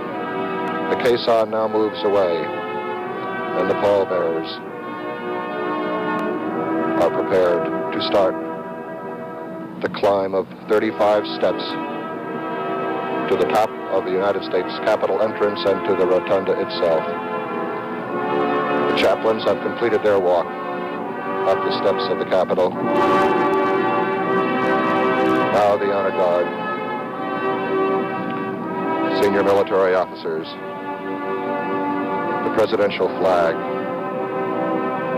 and now the first step up the steps of the Capitol by the pallbearers, moving slowly. Mrs. Kennedy has turned her head away now, and and then looks back as her husband makes the slow trip up the stairs. And now Mrs. Kennedy, with Caroline in one hand, John Jr. in the other, moves towards the stairs herself, follows the coffin up the steps. The Attorney General, Robert Kennedy, who loved his older brother so, rubs his forehead, but is completely composed, as is Mrs. Kennedy. John Jr. has some difficulty making those big steps, big for a 2-year-old. But he's doing it in a manly way, in what the Kennedys, I'm sure, would call a Kennedy way. Mrs. Kennedy is now passing directly in front of me, dry-eyed, chin up, composed, almost serene. She looks directly over toward us. Now the rest of the family pass in toward the doors of the rotunda, followed by President Johnson, Mrs. Johnson. All mourning the loss of President Kennedy, all paying final respects to the 35th President of the United States, whose body has now passed into the rotunda of the United States Capitol, where it will lie in state. Inside, in the rotunda, is my colleague, CBS News correspondent, Wells Church. This, then, is the end of today's journey. They come into a huge sea, a circular sea of faces. Official Washington, you might call it. Every name you've ever heard is here. The Senate, the House of Representatives, the Cabinet. Mrs. Kennedy and the children are standing at the edge. The children motionless. The Attorney General, grim-faced, as is most everyone here.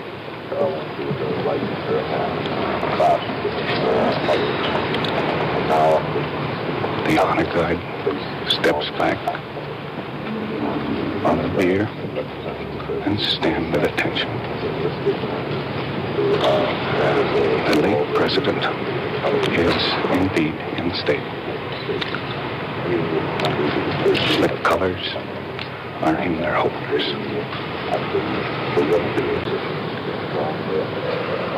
When this part of the ceremony is concluded, 3 brief eulogies are scheduled. They will be delivered by the Chief Justice of the United States Supreme Court, Earl Warren, the Speaker of the House of Representatives, John W. McCormick,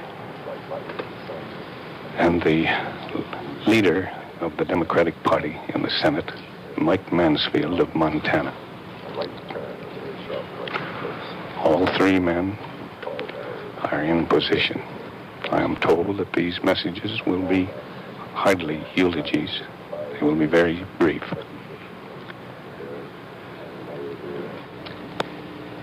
Members of the Kennedy family.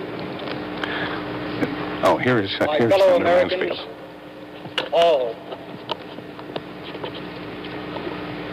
There was the sound of laughter, and in a moment, it was no more. And so, she took a ring from her finger and placed it in his hands. There was a wit in a man, neither young nor old, but a wit full of an old man's wisdom and a child's wisdom. And then, in a moment, it was no more. And so she took a ring from her finger and placed it in his hands. There was a man, marked with the scars of his love of country, a body active with the surge of a life, far from spent. And in a moment, it was no more. And so, she took a ring from her finger and placed it in his hands. There was a father with a little boy and a little girl, and the joy of each in the other, and in a moment, it was no more. And so, she took a ring from her finger and placed it in his hands. There was a husband who asked much and gave much, and out of the giving and the asking, wove with a woman what could not be broken in life, and in a moment, it was no more. And so, she took a ring from her finger and placed it in his hands, and kissed him, and closed the lid of the coffin. A piece of each of us died at that moment. Yet in death, he gave of himself to us. He gave us of a good heart from which the laughter came. He gave us of a profound wit from which a great leadership emerged. He gave us of a kindness and a strength fused into the human courage to seek peace without fear. He gave us of his love that we, too, in turn, might give. He gave that we might give of ourselves, that we might give to one another until there would be no room at all for the bigotry, the hatred, the prejudice, and the arrogance which converged in that moment of horror to strike him down. In leaving us these gifts, John Fitzgerald Kennedy, President of the United States, leaves with us. Will we take them, Mr. President? Will we have now the sense and the responsibility and the courage to take them? I pray to God that we shall, and under God we will. That was Senator Mansfield of Montana, the leader in the Senate. Now comes the Chief Justice. And out to KRLD and Jay Hogan. Now, ladies and gentlemen, we have another late report from Parkland Hospital as we take you... AP is running that he's dead, tell him. ...to West Wise. I'm sorry, just this moment, the Associated Press has just bulletined that Oswald has died. Pardon me. A bulletin from Associated Press, Oswald has died. For this moment, we will forego the planned pickup from Parkland Hospital. Now we return you to CBS. More than the assassination of our leader, chosen as he is to embody the ideals of our people, the faith we have in our institutions, and our belief in the fatherhood of God and the brotherhood of man. Such misfortunes have befallen the nation on other occasions, but never more shockingly than 2 days ago. We are saddened. We are stunned. We are perplexed. John Fitzgerald Kennedy, a great and good president, the friend of all people of goodwill, a believer in the dignity and equality of all human beings, a fighter for justice, an apostle of peace, has been snatched from our midst by the bullet of an assassin. What moved some misguided wretch to do this horrible deed may never be known to us. But we do know that such acts are commonly stimulated by forces of hatred and malevolence, such as today are eating their way into the bloodstream of American life. What a price we pay for this fanaticism. It has been said that the only thing we learn from history is that we do not learn. But surely we can learn if we have the will to do so. Surely there is a lesson to be learned from this tragic event. If we really love this country, if we truly love justice and mercy, if we fervently want to make this nation better for those who are to follow us, we can at least abjure the hatred that consumes people, the false accusations that divide us, and the bitterness that begets violence. Is it too much to hope that the martyrdom of our beloved president might even soften the hearts of those who would themselves recoil from assassination, but who do not shrink from spreading the venom which kindles thoughts of it in others? Our nation is bereaved. The whole world is poorer because of his loss. But we can all be better Americans because John Fitzgerald Kennedy has passed our way. Because he has been our chosen leader at a time in history when his character, his vision, and his quiet courage have enabled him to chart a course for us, a safe course for us, through the shoals of treacherous seas that encompass the world.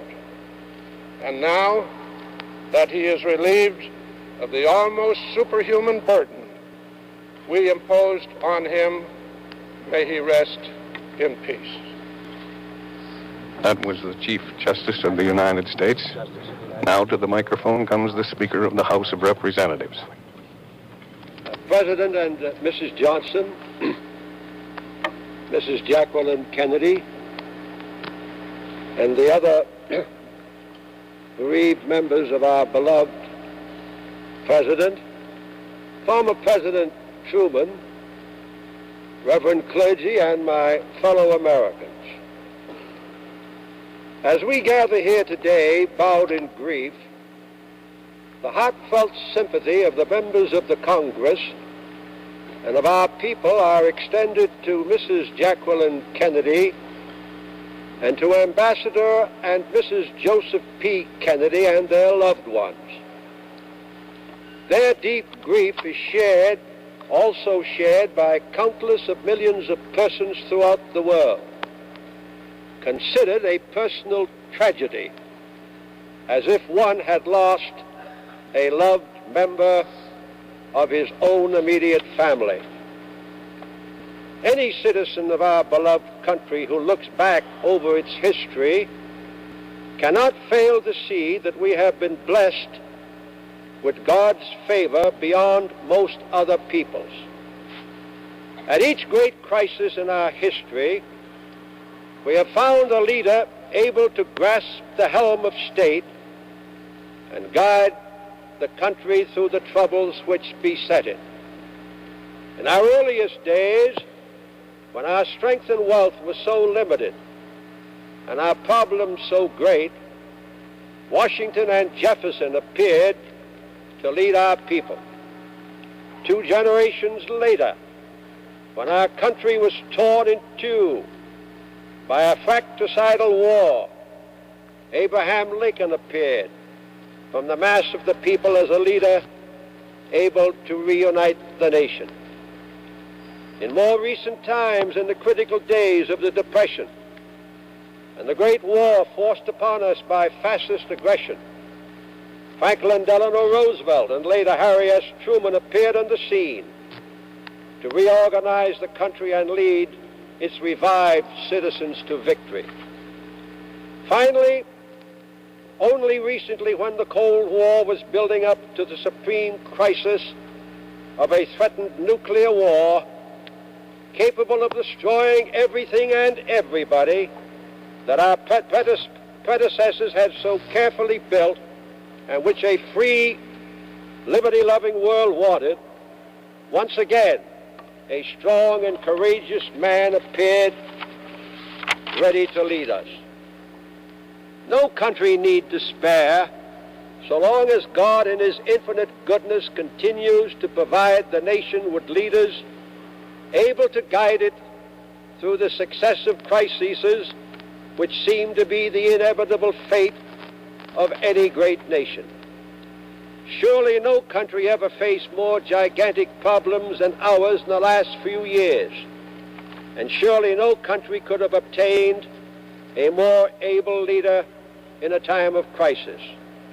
President John Fitzgerald Kennedy possessed all the qualities of greatness. He had deep faith, complete confidence, human sympathy, and broad vision which recognized the true values of freedom, equality, and brotherhood, which have always been the marks of the American political dream.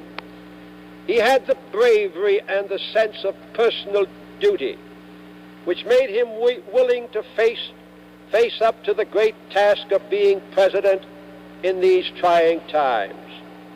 He had the warmth and the sense of humor, which made the burden of the task bearable for himself and for his associates, and which made all kinds of diverse peoples and races eager to be associated with him in his task. He had the tenacity and determination to carry each stage of his great work through to its successful conclusion. Now that our great leader has been taken from us in a cruel death, we are bound to feel shattered and helpless in the face of our loss. This is but natural, but as the first bitter pangs of our incredulous grief begins to pass, we must thank God that we were privileged, however briefly, to have had this great man for our president, for he has now taken his place among the great figures of world history. While this is an occasion of deep sorrow, it should be also one of dedication. We must have the determination to unite and carry on the spirit of John Fitzgerald Kennedy for a strengthened America and for a future world of peace.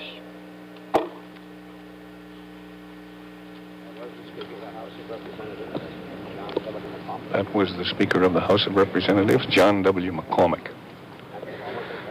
Mrs. Kennedy is still, she's just about to turn. She's watching a wreath being carried in. It's a wreath of the Vice President. He is accompanying it to the bier.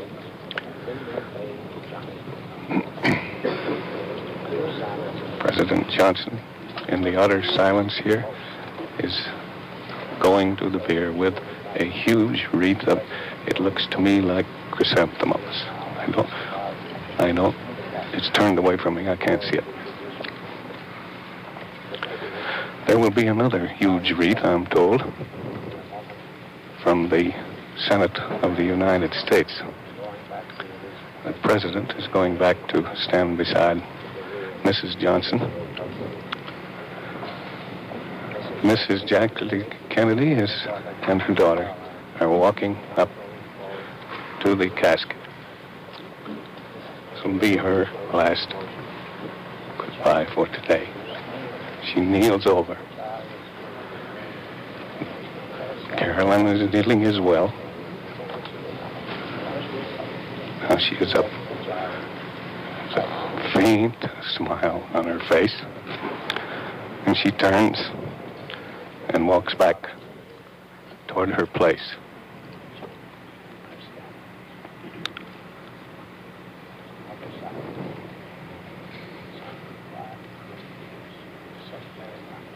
There are many openly crying here now.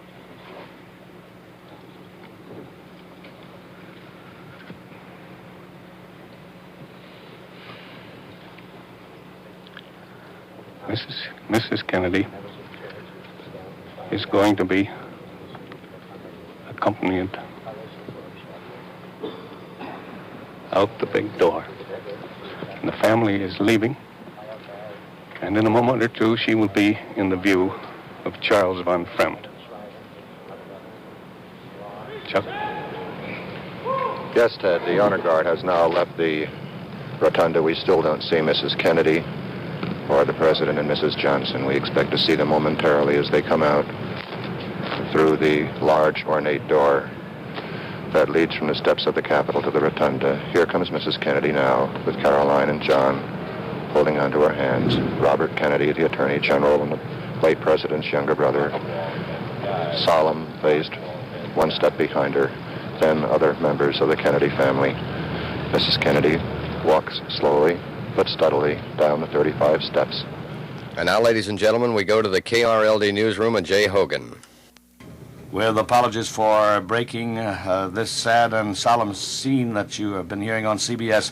However, we do have some special report now from Parkland Hospital as we take you to Wes Wise. All right.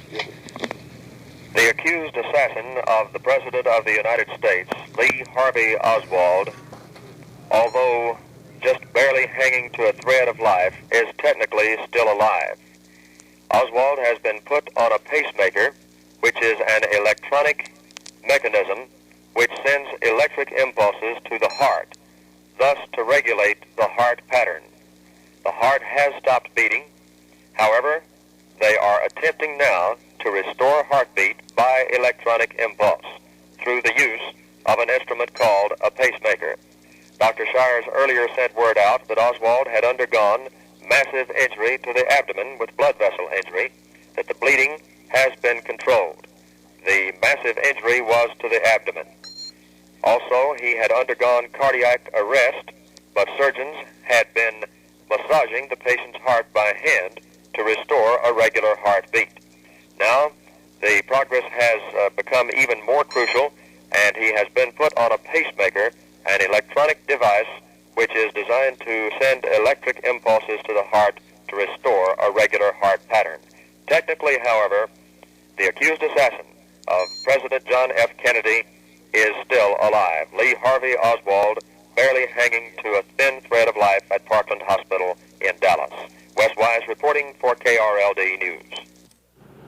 In the direction of Constitution Avenue, and Mrs. Kennedy has completed one half of the ordeal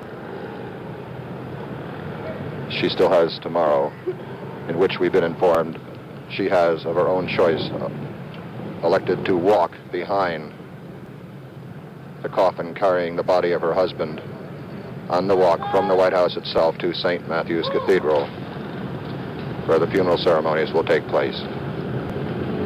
Mrs. Kennedy's car has now disappeared from sight. President Johnson and Mrs. Johnson have entered their car, and they'll be leaving shortly, too. All during the morning here, while we waited for the actual funeral procession itself to come and for the President's body to lie in state, huge crowds have gathered here at the plaza of the Capitol. And there is one line stretching from the Capitol up East Capitol Street, more than 4 blocks long, and I'm told that that line extends around the corner onto 3rd Street. This line is made up of people who have chosen to pay their final respects to the late President Kennedy. Very shortly, we expect the authorities here to permit the vanguard of this group to begin the walk across the plaza and up the steps of the Capitol into the rotunda, where they can view the body of the President. Now, the rest of the official group that made the visit here in the motorcade are leaving, walking down the steps of the Capitol, including many cabinet members. I see Defense Secretary McNamara, Secretary Wirtz, the Labor Secretary, Orville Freeman, Secretary of Agriculture, Dean Rusk, Department of State, plus all the White House aides who worked for 3 years at the White House for President Kennedy, and many of them for many years before that when he was a senator and a congressman. Kenneth O'Donnell,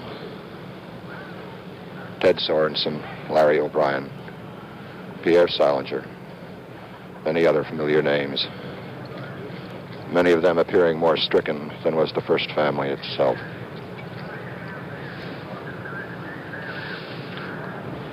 There's some confusion down below us on the plaza itself as the various dignitaries try and find their chauffeured automobiles. Shortly, they'll be on their way, having paid their respects. And after the high and the mighty have left, then the average public,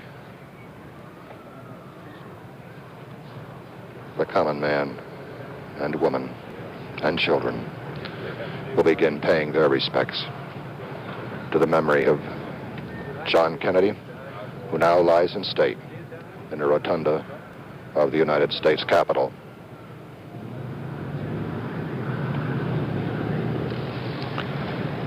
Now most of the limousines have moved away from the steps of the Capitol.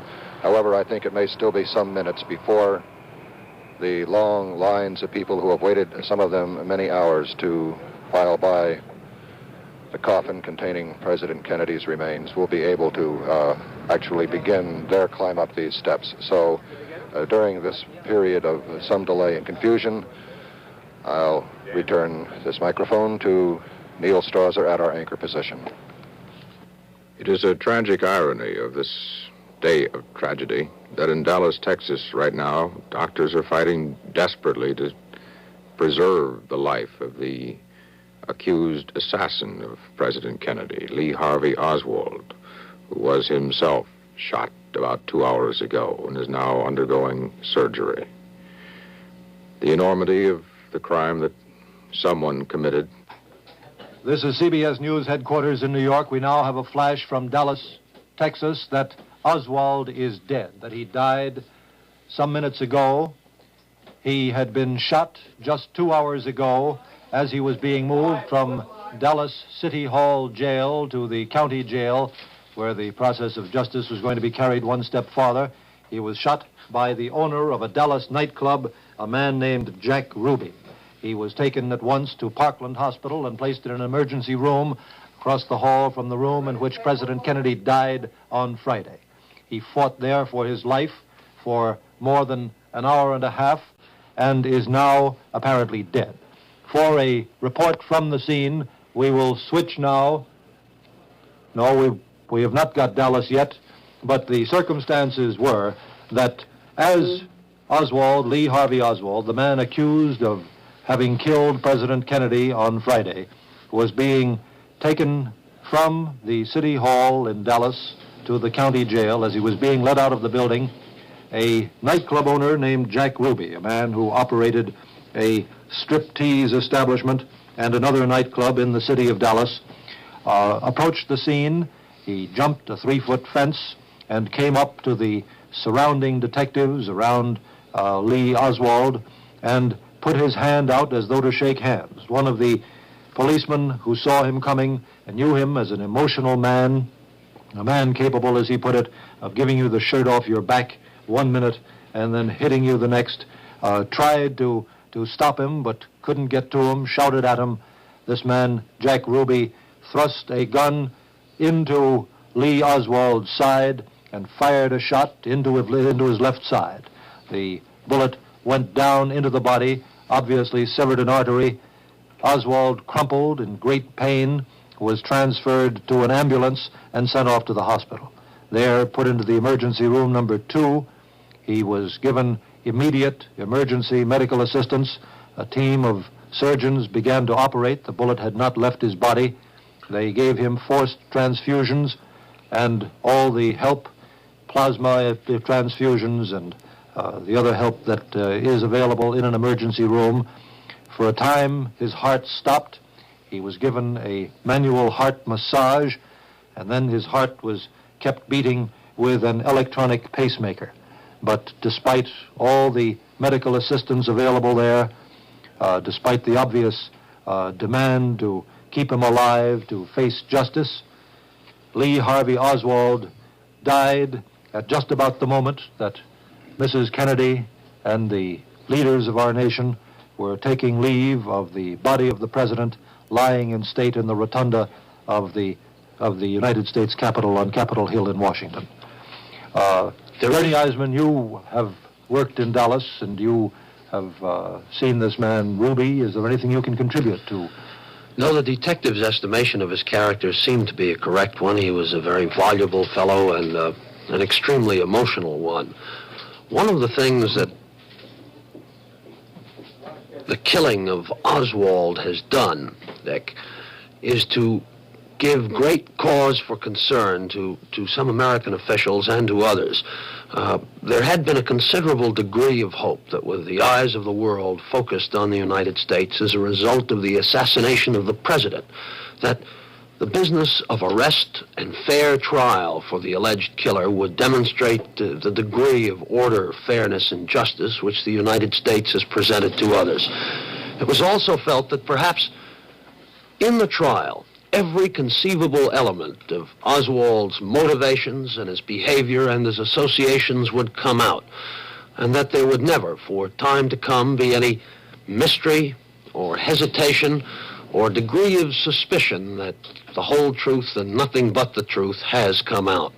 Obviously, that is not now possible.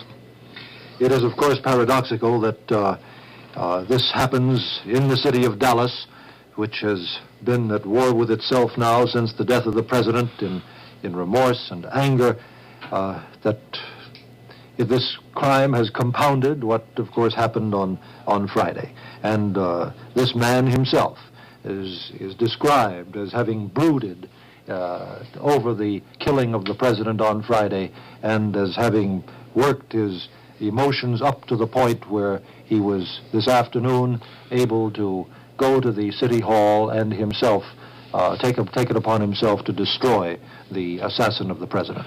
One report this afternoon, just a short while ago, in fact, said that a police detective in Dallas had been warned by a friend of Ruby's that Ruby was so upset and that he might be capable of doing anything, not possibly what apparently has been done. Also, one of the arresting officers, after the scuffle in which Ruby was subdued in the basement of City Hall, says he was mumbling to himself constantly, apparently incoherent in the wake of his actions. Yes. This man, Ruby, is a bachelor. He is about 50 years old, described as a stocky man of medium height with dark hair, balding, with a light complexion. He's a bachelor and came originally from Chicago.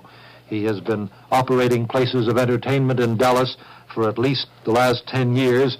He owned a club called the Carousel Club, a striptease place across from the Adolphus Hotel in downtown Dallas. He apparently also owns the Vegas Club, which is a dance hall in the northern part of Dallas, which is operated for him, for his ownership, by a relative. The Carousel Club was sort of a known gathering place for the demi-monde in Dallas as well. It was something of a local landmark.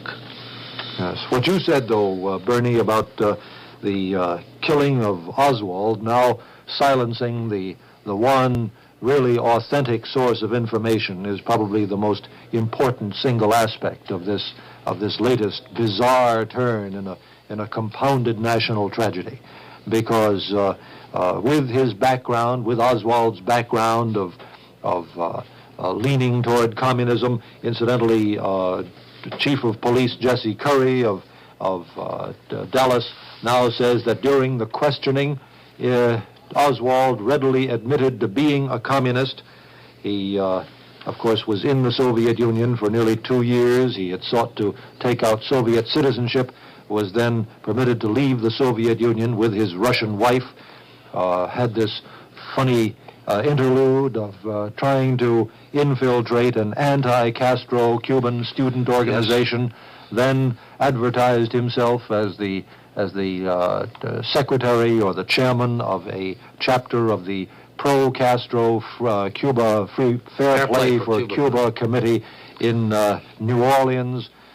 This strange, tangled, tortured man with his odd background carries to the grave any story he might have told about the true origins of the plot of his own plot or someone else's plot in the assassination of President Kennedy. But now we have established contact with our CBS News correspondent at Parkland Hospital in Dallas, and we switch to Dallas and Lou Wood. Lee Harvey Oswald is dead. The accused assassin of President Kennedy expired at 1:07 p.m. Dallas time in the Parkland Memorial Hospital in a second-floor emergency room. A team of doctors had been working over him, massaging his heart using an electronic machine called a pacemaker to try to restore a heartbeat. He had no blood pressure when he arrived. He had suffered a gunshot wound of the left side just below the rib cage. It had entered his abdominal cavity and had gone through practically every internal organ he had. Dr. Thomas Shires, the chief of surgery here, explained that the bullet damaged massively his abdominal cavity. He suffered a massive blood loss, and in addition to that, he had developed a cardiac arrest. That means that the heart had stopped, and that is why they opened his chest and began cardiac massage to keep him alive. He was kept alive for a short time. He was put on this electronic machine called a pacemaker, which sends electronic impulses to the heart muscles to keep them going, but it was to no avail, and Lee Harvey Oswald died at 1:07. It is believed that his wife was in the room, not in the room, but rather in the hospital, his Russian-born and Russian-speaking wife, as well as his brother, Robert Oswald. They were in an undisclosed location at the request of the Secret Service. Oswald arrived at the hospital at 11:32 p.m. in an ambulance from the city police department, where he was shot while being transferred from his cell to an armored car in order to be taken to the county courthouse for booking. It only took 10 minutes for the ambulance to get to Parkland Memorial Hospital out the Harry Hines Expressway, a repeat speed run of the ambulance run that was done the other day when President Kennedy and Governor Connally of Texas were shot by an assassin. He entered the hospital unconscious, very still, in a gray condition. No external bleeding was noticed. Dr. Shires said that he was bleeding profusely internally. However, the bleeding was able to be controlled after he was taken to surgery in an emergency surgery room number 2, the same room in which Governor Connally was taken the other day, and only 10 feet across the hall from the room in which President Kennedy died. However, later, Oswald was removed to a second-floor surgical room, which provided more equipment and more space for a team of doctors to work over him. This is Lou Wood reporting from Parkland Memorial Hospital in Dallas, Texas. Elsewhere in Dallas, CBS News correspondent Hughes Rudd has just interviewed a friend of nightclub owner Jack Ruby, the man who is accused of shooting and killing. Now we take you to the KRLD News Center and Jay Hogan. Now for a special interview, here is CBS correspondent Dan Rather. Jay, we have in the studio Bill DeMar, who has been working for the past few days at the Carousel Club, which I believe is owned by Jack Ruby. Jack Ruby-Stein, I think, is his real name, known in Dallas circles as Jack Ruby. Bill, you've been working at the club how long? Well, it'll be 2 weeks now. Was Jack Ruby a pretty nice guy to work for? Yes. Tell us about him. What kind of person is he? Well, he's, like a lot of nightclub owners in a way. Well, that's not exactly right either. He was always there. Well, a lot of times you didn't see the nightclub owner. He was there every night. A lot of times he'd, put in his 2 cents worth to get into the act or say something from the audience. Would you call him a big extrovert? A lot of people seem to think he was a rather loud, handshaking, backslapping type. I would say, in a way, yes. He was always pushing the club and pushing anything in regards to his business. Does he have a police record of which you're aware? Not that I know of, no. There are some who say that he came to Dallas from Chicago. Do you know anything about that? No, I don't. Did you ever see Lee Oswald in and around the club? To my recollection, it seemed I saw him last week. Used him in a memory demonstration that I do at the club, that Jack has me do. And that's about all I recall I've ever seen him. But you do think you saw Oswald in the club? Yes. When was this? Last week. How many days ago? Well, it'd be over a week. 7 or 8 days ago? 7 or 8, or maybe 9. Did you see Oswald talking with Ruby in the club, though? No. So far as you know, was Mr. Ruby aware that Oswald was in the club? I don't think he even knew he was there. Were you surprised to hear that Jack Ruby had fired a shot into the heart of the assassin of President Kennedy? Definitely, very shocked. There, like I mentioned before, is a funny thing about that, having entertained at the President's inauguration at Congressman Gray's house. This was President Kennedy's inauguration? Yes, in '61. And then having entertained Lee Oswald in the audience, and then having worked for the man that shot Lee Oswald. Certainly a strange string of coincidences. Yes, it is. Well, Bill, what kind of club is the Carousel Club that Jack Ruby owns? Well, a burlesque-type club. That's about it. Is it a rough club? Well, not too, no. We usually had a pretty good audience, and Would you call it a typical burlesque house? Yes, not a burlesque house, a nightclub that had several exotic dancers is about. Well, thank you very much, Bill DeMar. As we say, certainly a strange string of coincidences for you personally. Yes. And also an extremely interesting and intriguing point that you think Lee Oswald was in Jack Ruby's club 7 or 8 days ago. This is Dan Rather. Back now to Jay Hogan with KRLD News. Thank you, Dan, for that interview with Bill DeWar. And we will have other special reports from KRLD News from time to time as this tragic story unfolds. Now, for some further commentary from the network, we take you back to CBS. The police lines there, apparently in an effort to get inside the rotunda to view the coffin. At least 100 policemen on the other side of the Capitol, over on the Senate side, rushed to the aid of their colleagues and eventually brought the crowd under control, even though they have moved perhaps 50 yards closer to the Capitol building itself than they were before. The police are also being aided by some United States sailors, sailors in uniform, who apparently volunteered their services, and they were gratefully accepted. The rank and file, the average citizen, and there are thousands and thousands of them still here, patiently, for the most part, patiently waiting for a chance to file by the coffin of the president, are still waiting.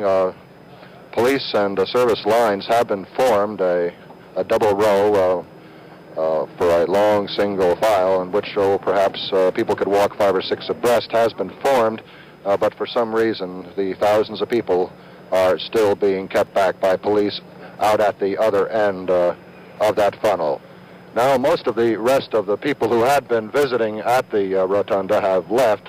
Apparently, the authorities in charge here want to clear the rotunda before they open it up to the average visitor. That's the picture right now. I'm not sure whether I'll return this to Washington or to New York, but in any event, one of you gentlemen take your pick. Hey, somebody.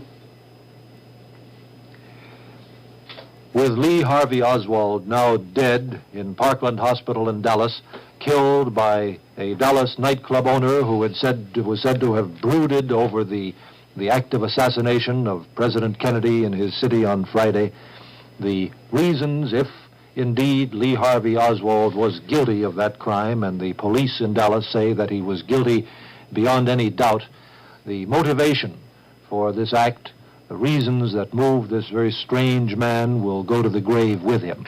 Dick, there are and there will be always, I think, in the minds of just about every American, nagging questions, no matter what official reports come out. Do we know everything about Lee Harvey Oswald's motivation? one of the important reasons, the most important reason perhaps, to have made sure that he stayed alive and that he was brought to a fair and wide-ranging public trial was to still any suspicion that he had been motivated by forces, foreign or domestic, which urged him, which pushed this warped mind into committing his act of assassination. There was also the hope, I think, that in the eyes of the world, the United States could show that we are indeed a nation of order and of law, whereby even the assassin of the president would get a fair and just trial. This would demonstrate what we have so often presented to others. Now, of course, these possibilities are gone. We will be getting more and more information, large pieces and shreds of it, as to the background of Oswald. But this strange, tortured man leaves a great mystery behind him. What questions really can now be answered by the Dallas police and by the FBI? And even if they do, as they most surely will, answer every conceivable question to the best of their ability, I think those of us who regard this event in retrospect will always feel that perhaps there wasn't something that was found out, that perhaps only Oswald himself could have supplied the answers to certain questions that only a cleansing of conscience by him would have brought out into the public. Yes. Well, if one takes the evidence adduced by the Dallas police at face value, they say that they have associated him with the rifle. They have associated the rifle with the killing of the president. They have established by eyewitnesses that he was in the building at the time that the president was killed. They say they have eyewitnesses who saw Oswald shoot Patrolman Tippett, which shows that he was certainly capable of murder. They have everything except this conclusive suggestion. He never himself admitted that he had shot the president, as a matter of fact, but then again, he didn't admit that he had shot the patrolman. People saw him shoot the patrolman, and he refused to admit that as well. So his lack of admission also means nothing. What his motivation might have been in terms of his background might perhaps have been amplified a bit or underscored a bit by the words of the police chief, who said that during questioning, Oswald readily admitted to being a communist, and Police Chief Curry said, quote, he seemed proud of it. It's interesting that a mission is leaving Moscow, or has left Moscow, to take part in President Kennedy's funeral, a mission led by the first Deputy Prime Minister Anastas Mikoyan, accompanied by high officials of the Foreign Office, although, say, the Foreign Minister, Andrei Gromyko, is not leaving. However, at the airport, Andrei Gromyko was present to see Mikoyan and the other members of the delegation off, and he was asked by a UPI reporter about reports that Harvey Oswald, the suspected assassin, was a Marxist, which is another description that Oswald had given of himself, and had been to Russia, which of course he had been. And Gromyko is quoted as saying, we did not know him, and then throwing his hands up in the air. Gromyko went on, standing there at Moscow airport, to condemn what he called right-wing attempts to use Oswald's left-wing protestations and communist associations to worsen relations between the two countries, between the United States and the Soviet Union. Gromyko continued, we did not know him. The Soviet people have no connection with him. We condemn this as a despicable crime. We hope relations with America will continue to be good, and that this will not stand in the way of a continuing betterment of these relations. What more can compound this day? Well, let us not speculate about it, because with the bizarre events so far this afternoon, there is no telling what might not come true. Certainly, this is a problem for all the American people, not only for Dallas. The fear is that this kind of self-proclaimed law, the willingness to take the law into one's own hands, to be the executioner in one's own name, could be contagious. There was even a scare along the Pennsylvania Avenue as the presidential, or shortly before the presidential cortege passed from the White House to Capitol Hill.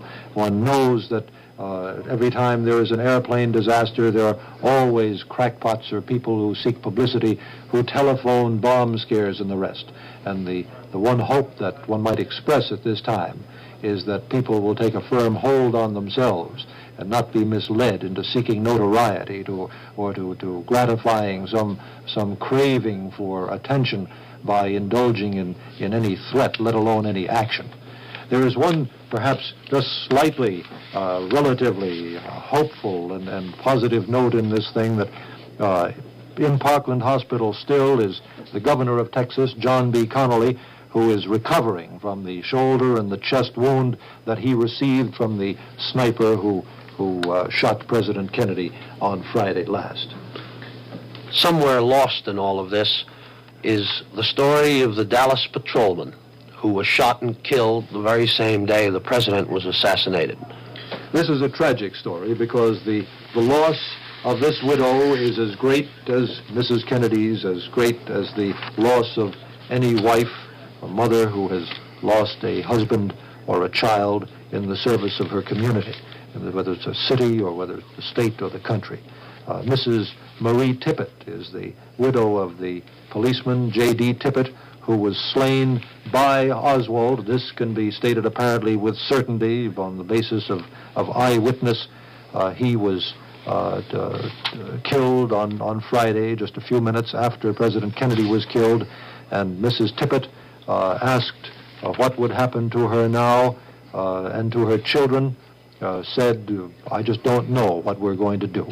She lives in a neat little brick house. She is left now the widowed mother of 3 children, a girl 10 years old, a boy 13, and another boy 4. She said, "I depended on my husband so much. He spent all his extra time with us, and the family just got used to him making all the necessary decisions. The problem of raising 3 children suddenly seems too great. Older children need a father's guidance."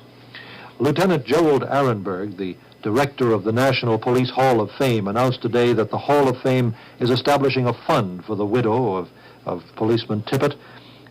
Lieutenant Arenberg said that contributions to the Hall of Fame fund for Mrs. Tippett could be sent to Post Office Box 2121, Port Charlotte, Florida. Arenberg said that Tippett will be awarded a posthumous citation and that he will automatically be made a member of the Police Hall of Fame. That's Post Office Box 2121, Port Charlotte, Florida. We'll continue in 15 seconds after we give our stations a brief opportunity to identify themselves. This is the CBS Radio Network. KRLD, AM and FM in Dallas.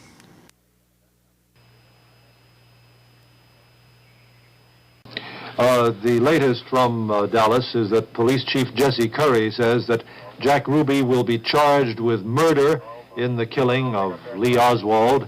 The chief said also that Ruby's real last name is Rubenstein, but that he goes by the name of Ruby. Curry refused to answer other newsmen's questions. He was grim and tight-lipped.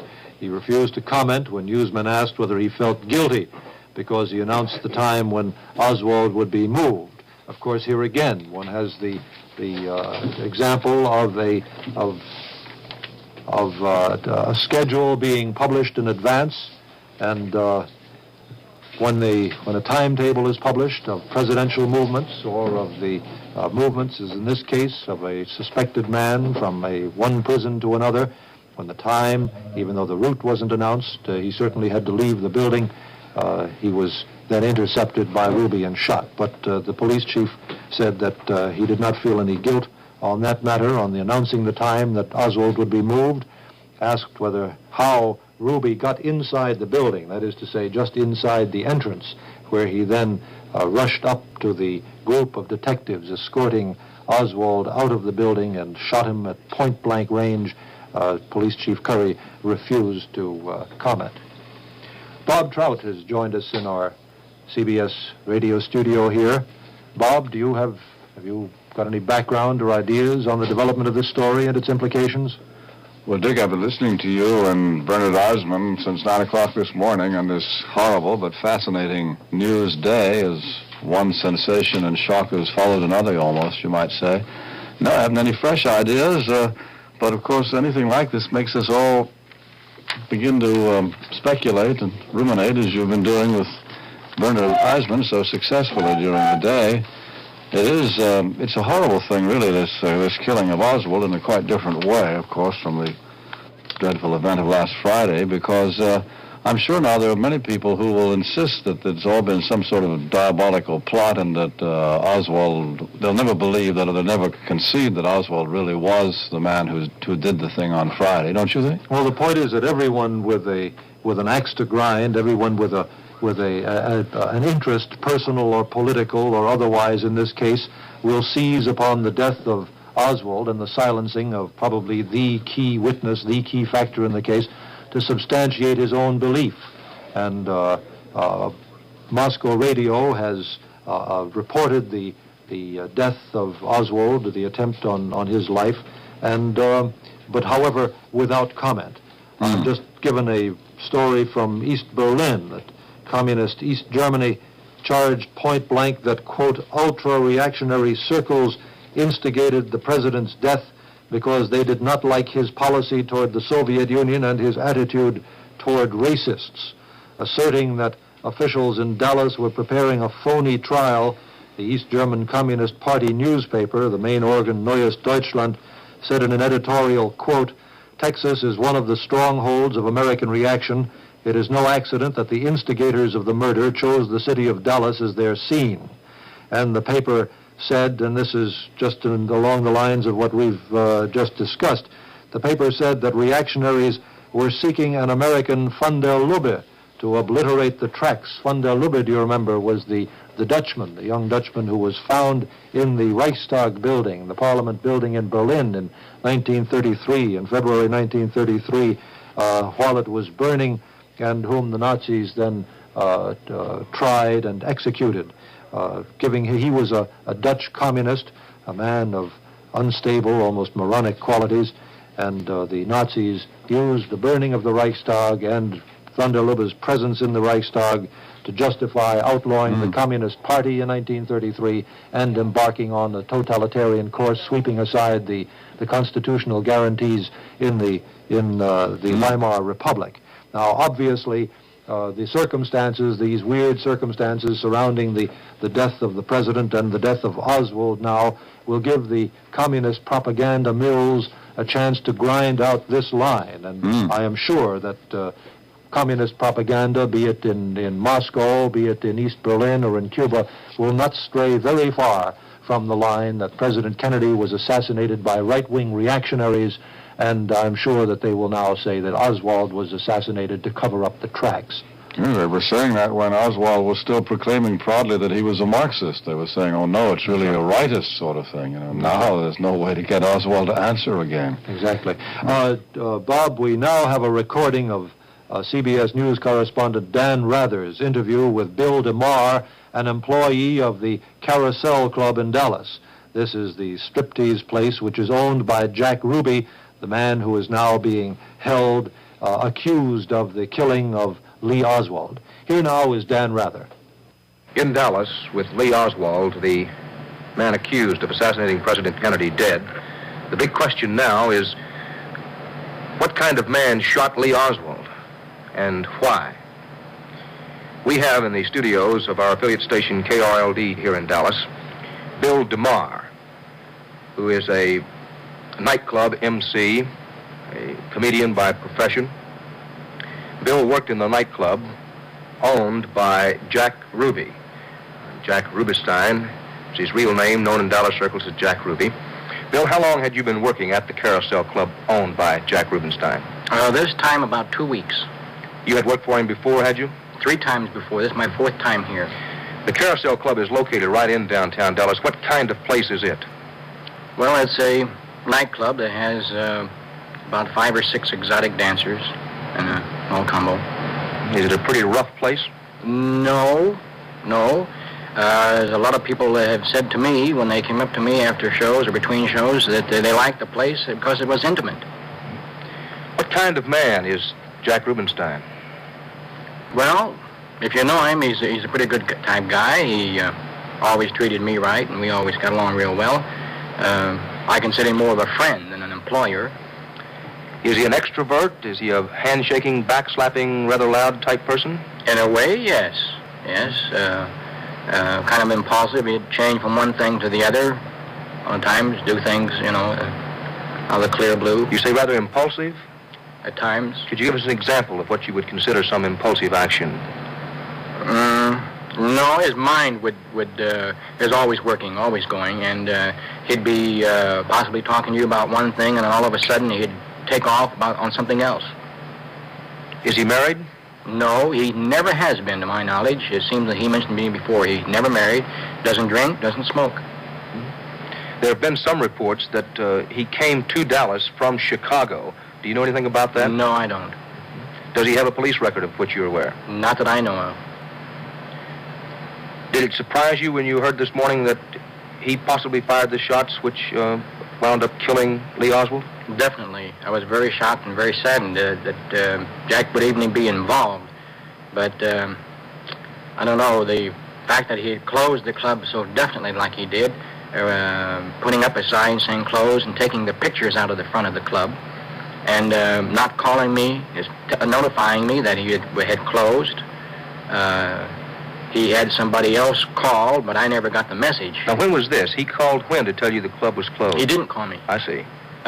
He had somebody else call me. When was this? Friday.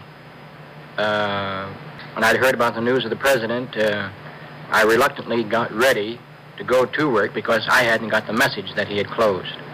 They had failed to deliver the message to me, and so I got ready to go to work and got down there and saw the sign on the front saying closed. I drove around the other two clubs. They were closed, but they had no notice. Does he own two more clubs in town? No, the other two burlesque clubs that are near there. I see. Do you know anything about Jack Rubenstein's political philosophies? No, he never spoke about anything. When we go for breakfast afterwards or anything, the only thing he talked about was business. Did you ever hear him say anything about President Kennedy? Never. We take you now to the KRLD News Center and Jay Hogan. And now for a special report, we take you to KRLD newsman Jim Underwood. All right, how's that pronounced? Oh, I see. Go ahead, Jim. All right. I am speaking from the apartment of Mrs. Eva L. Grant, who lives in the 3900 block of Roland Street here in Dallas. She is a sister of Jack Ruby, the man that police officers are holding for the shooting of Lee Harvey Oswald. I am the only reporter that has been allowed in the apartment. I have met Mrs. Grant previously in the course of my work as a reporter. I have also met her brother, Jack Ruby, on previous occasions. Mrs. Grant allowed me to come inside if I would tell her story to other reporters. One of the questions that has been asked, and I'll start with it first because this is the last thing she talked to me about, was whether their name had been changed. She said that when her three younger brothers went in the service in or during the Second World War, they changed their name from Rubenstein to Ruby because of all the papers that had to be filled out, and that the name has been changed to Ruby for some years, that all of the brothers now use the name of Ruby. Mrs. Grant told me earlier that she suffered a major operation, or had a major operation, about 2 weeks ago, that she is not in physical condition yet to be up and about, that someone has been running the Club Vegas for her. She normally oversees the operation of the club, that is the only nightclub in Dallas that Ruby owned.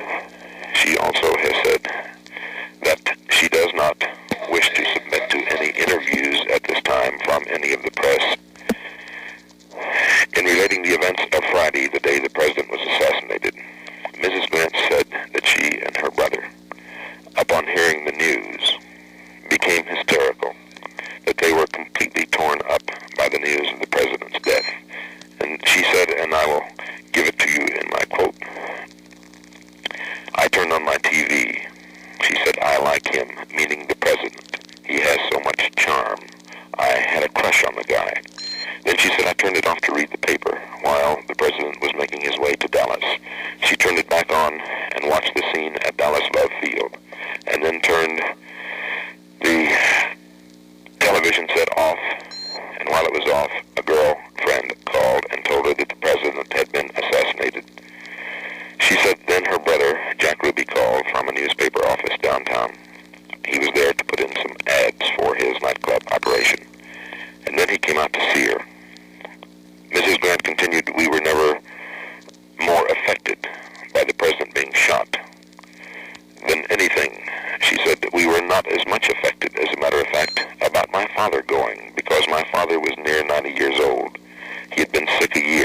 we expected him to go.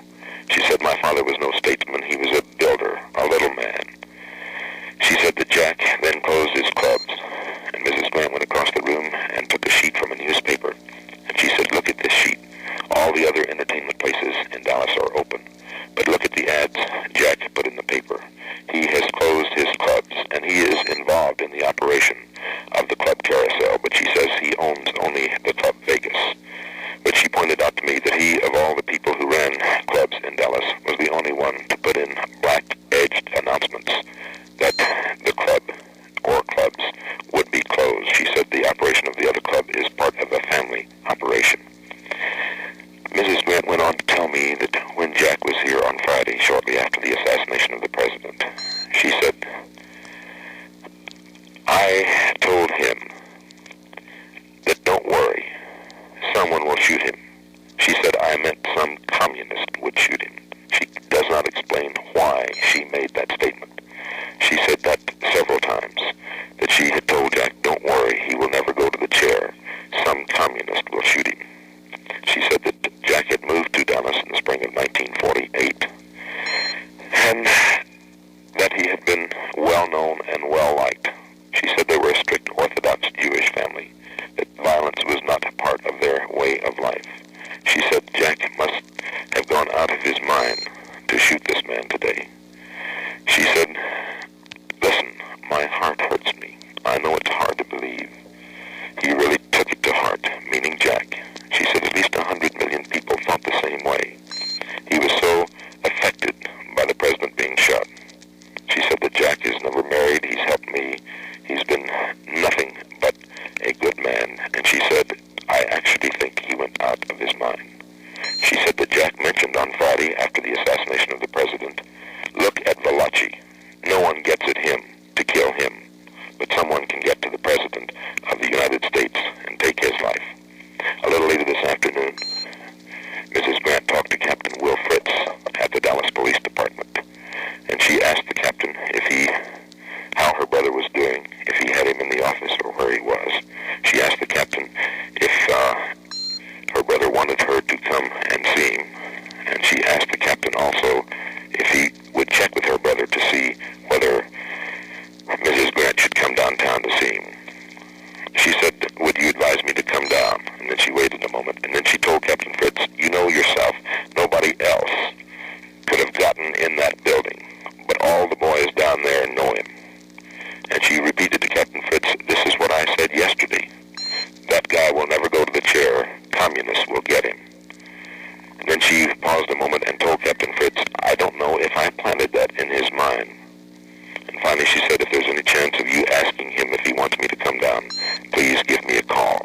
She's also awaiting Mrs. Eva Grant at this time to hear from an attorney or several attorneys that she would like to consult about her brother.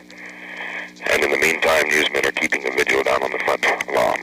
This is Jim Underwood in the 3900 block of Rollins in the apartment of Mrs. Eva L. Grant, the sister of Jack Ruby. We take you now to the KRLD News Center, and here is Jay Hogan. Ladies and gentlemen, we interrupt momentarily the CBS coverage to bring you some local announcements of importance. These are some firms and institutions and schools that have information they have requested us to pass along, as we have been doing at intervals throughout this long period of constant coverage. Creamer Industries of Fort Worth will be closed Monday. Also, the Lone Star School Book Depository and the Guardian Savings and Loan closed Monday. The first shift at Pollock Paper Company will not work. The first shift at Pollock Paper Company will not work Monday. Father Schumacher, Catholic Diocese, announces the following Catholic high schools will not be open on Monday: Jesuit High School, Ursuline, Bishop Lynch High School, and Bishop Dunn. Students should attend services in their respective parishes. Apparently, this changes some previous announcements about, particularly one, a Jesuit had said that they would be open, but this has changed now. Father Schumacher says that these schools will not be open on Monday, including Jesuit. Also, Ursuline, Bishop Lynch, Bishop Dunn. students should attend services in their respective parishes. Also, the Great American Insurance Company of New York will not work. Manasco Manufacturing Company will be open, but will have short memorial service at the plant at 11 a.m. on Monday. Communications Industries Incorporated and its subsidiaries will be closed all day Monday, according to an official, Mr. Stover. Selective Service System of Fort Worth, Mrs. Wilson announcing that men scheduled to report on Monday at 6:30 a.m. for Armed Services physical examination for the Fort Worth Draft Board will not be expected to report that morning. That's next Monday, tomorrow, November 25th, but will be expected to report the following morning on Tuesday, the coming Tuesday, November 26th, at the same time, 6:30. That's Selective Service in Fort Worth. Men reporting for physical examinations on Tuesday morning rather than Monday morning at 6:30. Duran Chevrolet Company closed Monday. General Motors Arlington plant will not operate on the day shift. All second shift operations will be on regular schedule, but not the day shift at General Motors Arlington. Erlanger Manufacturing Company, 112 Northeast 9th Grand Prairie, not to be open tomorrow, according to Mr. Einson. And Herman Marcus Incorporated and Mr. Jack Incorporated closed all day Monday. Sheps Community Center closed all day Sunday and Monday. And to open on Tuesday, the Space Corporation in Garland will be closed on Monday. And I believe that brings up to date now the later announcements requested to be made on KRLD. While we're here, let's take a look at the weather. Generally over the state, southerly winds are increasing over West Texas, becoming gusty and heralding what may be a brief warming trend, says the Weather Bureau's report. Skies are clear. Temperatures were ranging from 48 at El Paso to 69 at Brownsville a little earlier around midday. The forecast calls for generally warmer this afternoon and not so cold tonight. The western half of the state will see cloudiness increase tonight and then decrease on Monday as the cool Pacific air spreads eastward across that section. Cloudiness will increase over the eastern half of Texas tomorrow, with the cool Pacific air invading that portion of the state from the west by early afternoon. And specifically, here is the forecast for Dallas, Fort Worth, and vicinity. Fair and warmer this afternoon, increasing cloudiness and not so cold tonight. Monday, cloudy to partly cloudy and turning cooler. With a high this afternoon in the middle 60s, and a low tonight in the upper 40s, high Monday, lower 60s, and wind southerly 10 miles an hour, increasing to 20 this afternoon, and tonight becoming westerly on Monday. And here are the latest available readings. Skies are clear, and the relative humidity at Dallas dry now at 33%, wind southeast 12 miles an hour, and the barometric pressure high but falling from 30 and 1100s. Fort Worth showing officially 57 degrees, and Dallas 55. And that completes our report for this time from KRLD News, but stay tuned to 1080 for complete and continuing coverage, both from CBS and locally. Now back to the CBS network. Of Oswald ends the chance of learning the motivation of the killing of President Kennedy. And this listener said that this would assume that Oswald was guilty, an assumption which should not be made since he had no trial. And the listener added, quite rightly, it's important that the tradition of the right of a fair trial should be upheld. Actually, I think we have studiously avoided prejudging this case. We have merely kept underscoring what seems to be an essential item of the whole picture, namely the certainty in the Dallas Police Department, expressed any number of times in great detail, that they have connected Oswald with the killing.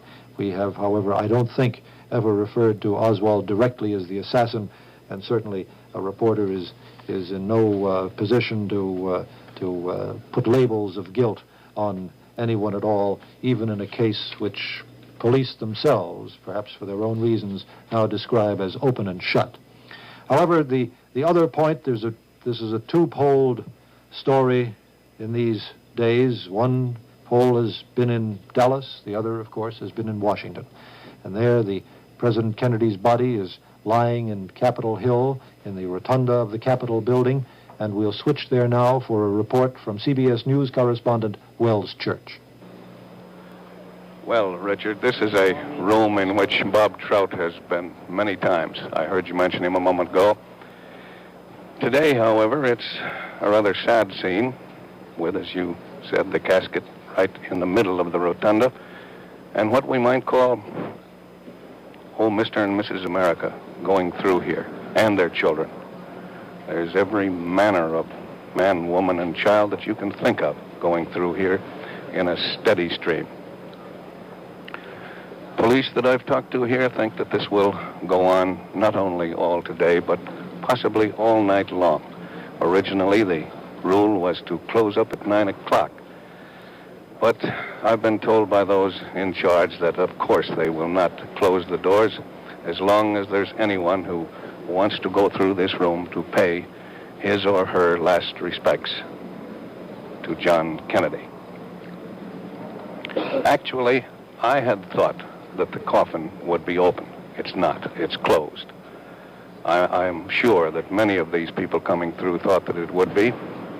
They come in one door and walk past the coffin. They come in 4 abreast, roughly, and then they split into 2 abreast, and they walk along ropes which lead to the other side of the circle in this rotunda, past the coffin.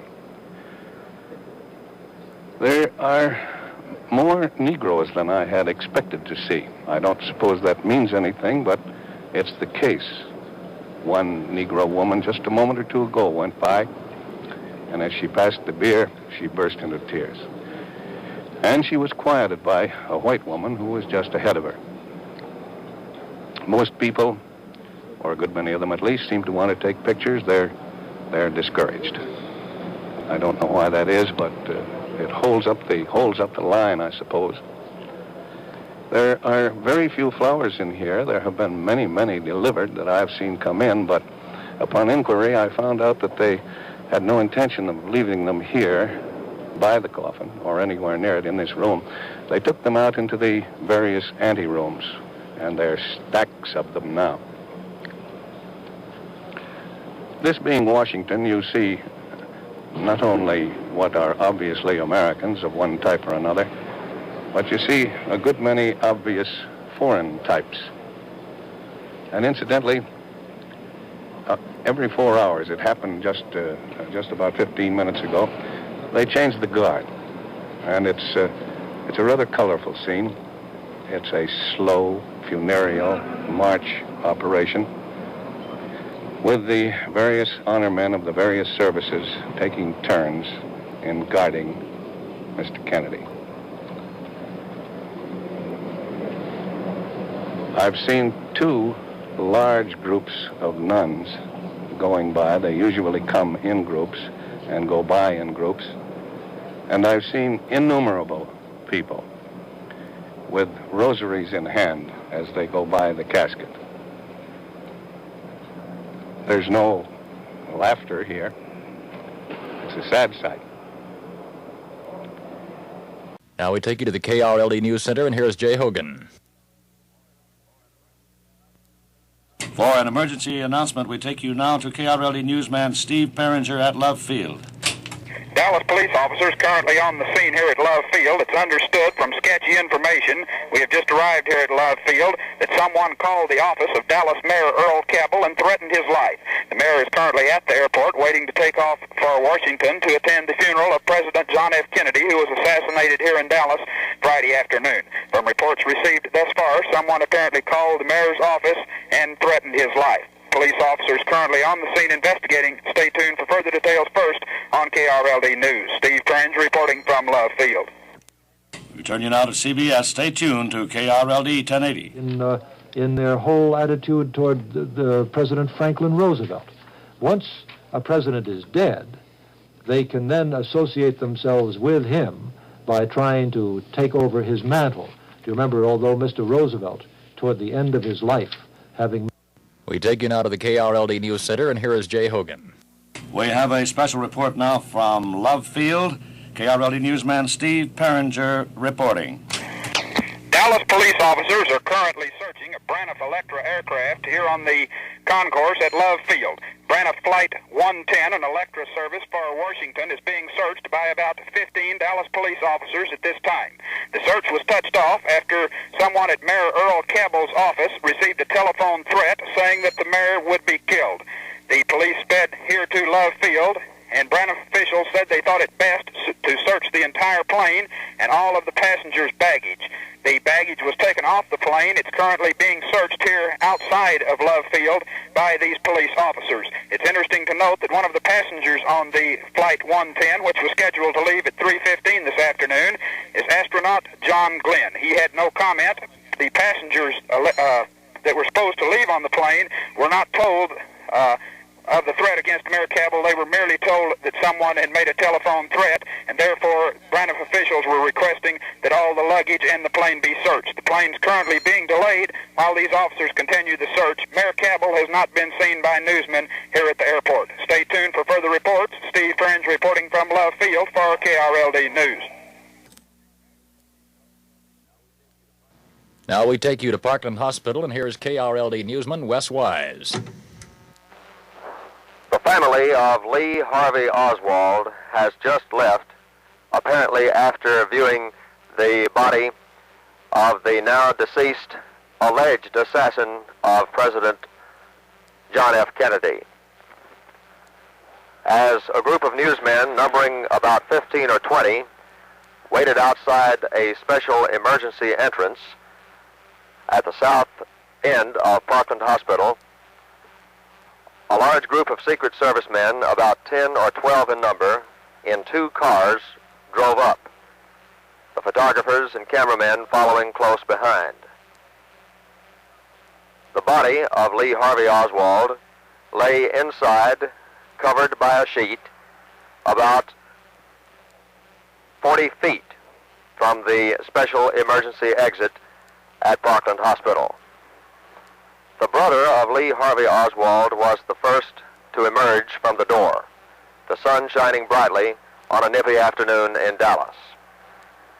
The slightly blond young man, I would estimate to be about 15 or 16 years of age, seemed a little bit pale, but not otherwise emotionally shaken by what had just befallen. Then followed the wife, the Russian wife, the mother, an elderly woman, and the wife was holding the infant child of Lee Harvey Oswald. The eyes of the 2 women were red, apparently after they had been weeping over the body of their dead kin, but otherwise there was no sign of emotion. One newsman asked, "May we have a statement, please?" And the wife of Oswald answered, "No." There was no word uttered from either the wife or the brother of Lee Harvey Oswald, whose body apparently remains in Parkland Hospital in a special emergency ward after the death at 1:07 this afternoon. The family got into a Secret Service automobile and was whisked away by the Secret Service men. And so the family of Lee Harvey Oswald has now left Parkland Hospital, where the accused assassin of John F. Kennedy died just about an hour ago. Wes Wise reporting for KRLD News from Parkland Hospital. Wearing a white shirt, no necktie. His hands were handcuffed. He would not answer any questions. All the reporters were shouting, "Why did you do it? Why did you do it?" He didn't answer. He looked defiant and hangdog at the same time, as though he might be about to break into tears, I would say. He had 2 reddish bruises on his face, apparently caused during his arrest. He is now being interrogated by the Police Homicide Division. This is Hughes Rudd at Dallas Police Headquarters. One big question about the assassination of Lee Oswald is, how did it happen? What was the owner of a striptease nightclub doing at police headquarters at a time like that? How did he evade the security dragnet that must certainly have been out around the exit from City Hall at the time of the transfer from one prison to another? For some of the answers, here is CBS News correspondent Dan Rather in Dallas. Rubenstein was quite well known by a number of Dallas police officers. And the unanswered question at this moment is how Rubenstein got into the basement of the police station under the tight security. The answer seems to be that Rubenstein was so well known by Dallas police officers that no one even took a special note of his presence. He had been in the police station for the last several days. He had been around passing out cards, offering reporters drinks, saying, "Come on over to my place. We're glad to have you in Dallas. Hope you'll come over and make yourself at home." He'd been hanging around the police station and around the corridor outside where the questioning of Lee Oswald had been underway for the past 24 to 36 hours. And therefore, it seems to be that his presence in the basement this morning caused no particular concern simply because he was so well known by a number of officers. One of the police officer interviewed immediately after the shooting, before it was known who did the shooting, said, "I saw the man who did the shooting. He is known to me. I know who he is." So that possibly is an explanation of how Jack Rubenstein got into the very tight security ring that had been placed around the whole area through which Lee Oswald was to have walked. This is Dan Rather in Dallas. Back now to CBS News headquarters in New York. We take you now to the KRLD News Center, and here is Jay Hogan to report. We now have a special report from Marshall Lynham, assistant to Fort Worth Congressman Jim Wright. Here is Marshall Lynham reporting from Washington. House Speaker John McCormick has appointed Congressman Jim Wright of Fort Worth as acting Speaker to preside over tomorrow's historic session of the House of Representatives. The appointment of Congressman Wright was announced shortly after the body of the late President John F. Kennedy was brought to the Capitol Rotunda today to lie in state.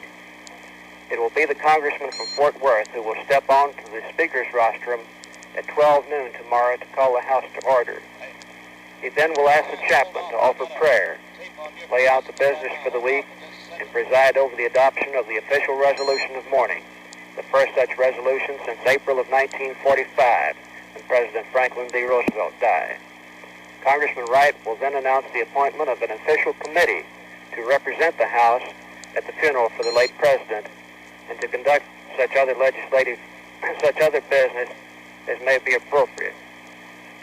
Speaker McCormick has called on the Fort Worth lawmakers several times this year to preside during debate on major legislation. Wright's selection for the unusual honor of tomorrow's brief but historic session presumably comes about, at least in part, because of Wright's warm personal friendship with the late President.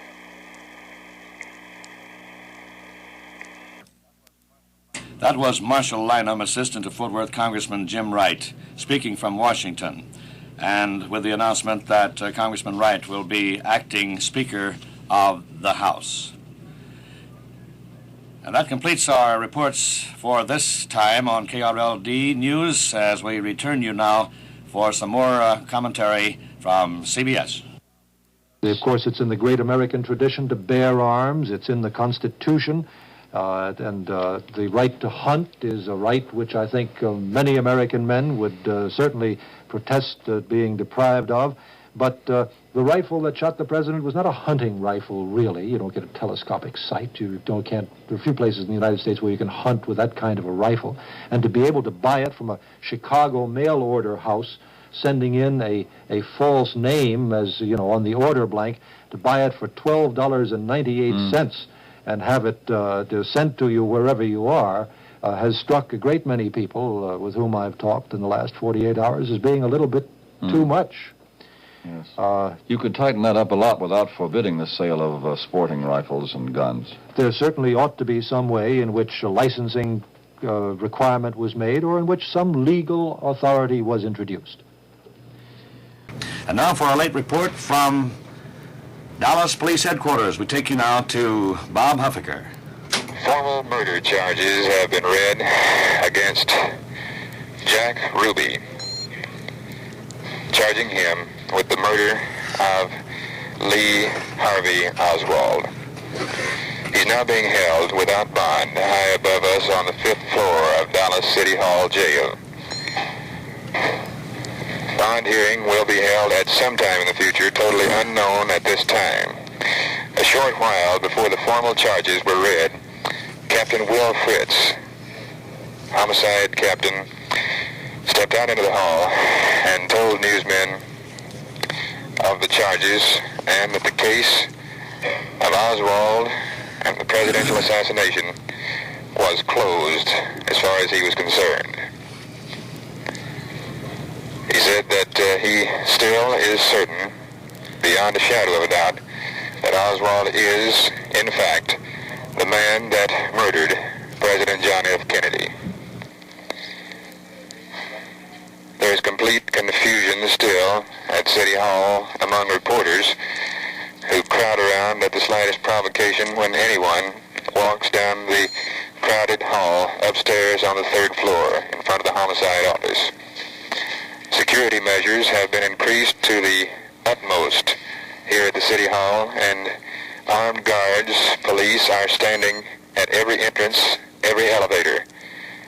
There are guards outside. This is Bob Huppiker at Dallas City Hall. We have word from Washington this afternoon that Senator John Tower, the Republican senator from this state, said today that he had not assisted Lee Harvey Oswald, accused of assassinating the president, to return to the United States from Russia in 1962. In fact, Senator Tower said it was just the opposite. He said that his office did receive a letter from Oswald in January 1962 asking help in getting back to the United States. But when he learned that the man had renounced his American citizenship, to quote Senator Tower, "As far as I was concerned, he could stay in the Soviet Union and rot." Tower, in a statement issued through his office in Washington, said, "Some news stories about the matter implied that I assisted Mr. Oswald to return to the United States. The facts of the matter are just exactly the opposite."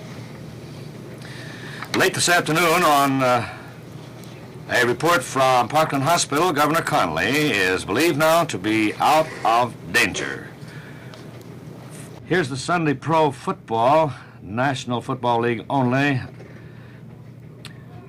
The Chicago Bears 17 and the Pittsburgh Steelers 17 a tie. Cleveland Browns 27, Dallas Cowboys 17.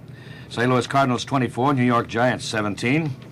The Washington Redskins 13, Philadelphia Eagles 10. Green Bay Packers 28, San Francisco 49ers 10. Here now is the new forecast for Dallas, Fort Worth, and vicinity, issued a few minutes ago. Fair and not so cold tonight. Partly cloudy Monday, with a low tonight in the lower 40s, high Monday, lower 60s. Wind southerly 10 to 20 miles per hour, becoming westerly on Monday. The latest available reading showed the wind at Dallas south-southeast at 14, the barometer falling from 30 and 600ths. Relative humidity is 30%. Skies are clear, and Fort Worth temperature 58 degrees. And in Dallas at Love Field, it is officially 56 degrees. And that completes this period of cut-in from the CBS network for KRLD News, and we will do so at times when we have special news and information. There is a discussion going on the network now, and with some commentary by CBS correspondents, and so to pick up on that and resume, we return you now to CBS. On that, Bernie, I'm not so certain that he volunteered. Is that the story in New York? Now, which friend is this? You talking about George Senator? Yes. Yes, Senator. When he came into the police headquarters up there, he didn't look to me like a man who had volunteered for anything. There were two detectives with him, and he looked a little bit strained. I didn't know that the story was out that he had volunteered the information. Yes, we had a report more than an hour ago, I guess, Bob, that the senator had come to the police station of his own volition. No, he talked at some length to reporters before he was taken into the interrogation room. And he said such things as that Rubenstein had a rather violent temper, that he had been very emotional about the president's death, but that he had not heard him mention Oswald by name. In the hours since the shooting of Oswald, have either of you or both of you had any chance to sample what Dallas' reaction to this latest episode of violence in that city might be? Well, Bernard, I've sampled only a very small sample, talked to a few what you might call average Dallasites, and the general reaction is one of just continued shock and a feeling of, is this happening here? Is this really happening? And this feeling began, of course, on Friday with the shots at the president and then the Dallas policeman gunned down and killed on a street shortly afterward. Ever since that time, there's been this feeling of shock and disbelief, and what has happened here today has only increased that, if that is possible. I've heard people saying only half in jest, well, now who's going to get shot next? And, of course, the speculation immediately has arisen, what's going to happen to Rubenstein when they try to transfer him to the county jail? This is Bob Trout again, Hughes. We've just been told here in New York, we've got a little item from a place about 100 miles from you, Tyler, Texas, an item that says that 20 Texas highway patrolmen from the Tyler district have been ordered to Dallas on a temporary assignment, and there are unconfirmed reports that highway patrolmen from other districts are being rushed into Dallas. Any word on that? That was a rumor earlier at the police headquarters. I don't know if it's true or not. I think perhaps I can shed a little light on that, Hughes and Bob. The Dallas Police Department has been working practically around the clock, as has the Dallas Sheriff's officers. They have a county set up in this state, of course, and the Sheriff's office has jurisdiction in the county, the police, of course, in the city. Both of these law enforcement agencies, beginning actually on Thursday, the day before the president's visit, have been working almost around the clock. Now, at this point, on Sunday, they're getting pretty thin. Men are getting tired. It's simply been a long, long while. And in light of what happened today, there's no doubt in my mind that state authorities would be rushing supplementary law enforcement people into here. They are holding the current police officers on duty, but I was told about an hour ago that they would not call back in another platoon of police, which is currently off duty. The chagrin or the frustration among Dallas policemen who are at the city jail, Hughes and Dan, must be something considerable at this stage. Was the sharpest questions that were asked of the police chief when he announced to us that Oswald had died. The sharpest questions were to that effect. Why didn't you move this man in the middle of the night? Why did you publicize the move so thoroughly and then go ahead with that timetable that you had publicized? And, of course, how did this man get into the building? How did Rubenstein get into the building? And there is one other point, Hughes, that normally in transporting prisoners from the city jail to the county jail, which is a distance of only 1.5 miles or 2 miles, police use a paddy wagon, which is about the size of a panel truck. These panel trucks can back up right to the elevator where men are brought down from the jail section of the building to the basement, and then the prisoners can be loaded directly from the elevator right into the paddy wagon, as we understand it. Now, the police made the decision to use an armored car today, and as I understand it, the armored car could not back up as far because of its size as the normal paddy wagon, and thus Lee Oswald, they had to walk him from the elevator area through a corridor out to where the armored car was parked. And it was in this area that Oswald was shot, and there has been some criticism of the decision to use the armored car instead of the paddy wagon. But you can see the thinking of police, I think, that before all this happened, it may have seemed to them a more logical decision to drive the man in an armored car from the city jail to the county jail, in that, of course, no bullet, presumably, could penetrate the armored car. Well, I also heard today at police headquarters that there was a strong rumor over there that the armored car had been a decoy kind of setup that they had in mind. And at the last moment, they were going to put him in an unmarked car. Well, whatever the plan was, it obviously failed. Could both of you recap the answers that Chief Curry gave to those very pointed and perhaps embarrassing questions asked of him? He refused to answer any of them, Bernie. He just stood there with a tight, set expression on his face and stared over the heads of the reporters. And whenever he was pressed, he kept saying, I have nothing further to say. He'd made a very brief little statement about the time of Oswald's death, and he wouldn't answer any of those questions about why they chose to do what they did. You know, I've heard people here in New York asking, why was it necessary to remove the man from one jail to another? This seems to be their system. Well, perhaps I can explain that, Hughes. I'm not sure, but this is the explanation that police give. The jail at the police station, like most police station jails in this part of the country, is a rather small jail. It is built not to hold people for long periods of time. It is built to hold people only for short periods, and it's a rather small jail. Now, the county jail is the main jail. It's a much larger jail, It is built and operated with the thought in mind of keeping a prisoner there for some time. Now, the general procedure, and it has been for years, is when a suspect is brought in a case in which the city has jurisdiction, and sometimes when the county or state officers have jurisdiction, that the suspect is brought to the police station. There he is questioned. He is kept in the small police jail until such time as he is charged and or police are through questioning him. Once a man is charged formally before a justice of the peace, then he normally is transferred from the small city jail over to the larger county jail. Now, in some counties, the city jail and the county jail are one and the same, but in the larger metropolitan areas, they usually are two separate jails. Dan, you're a long-time Texas hand. What will happen to Jack Ruby now? Not only the legal mechanism into which he'll be put, but knowing how Texas courts and perhaps Texas juries operate and think and the types of verdicts they render, what do you think Ruby faces? Well, first of all, legally, he faces this procedure, which, by the way, is the same procedure which would have faced Lee Oswald had he lived. He will be formally charged. There's no question of that on the basis of the evidence and the way police talk. There is film of the man Ruby moving out with the pistol in his hand, the shot being fired. He'll be formally charged. Then he will be arraigned. That is, he will be brought before a judge who will decide whether or not he is to be released on bond. Unquestionably, he will not be released on bond. In a capital case, the judge has, under state law, the right to refuse bond. He then will be transferred from the city to the county jail. Now, perhaps that transfer will occur before the arraignment. This is what they had planned for Lee Oswald. But at any rate, after the arraignment, in which bond is expected to be refused, the case will go to a grand jury, which will decide whether or not there is enough evidence to bring Jack Ruby to trial.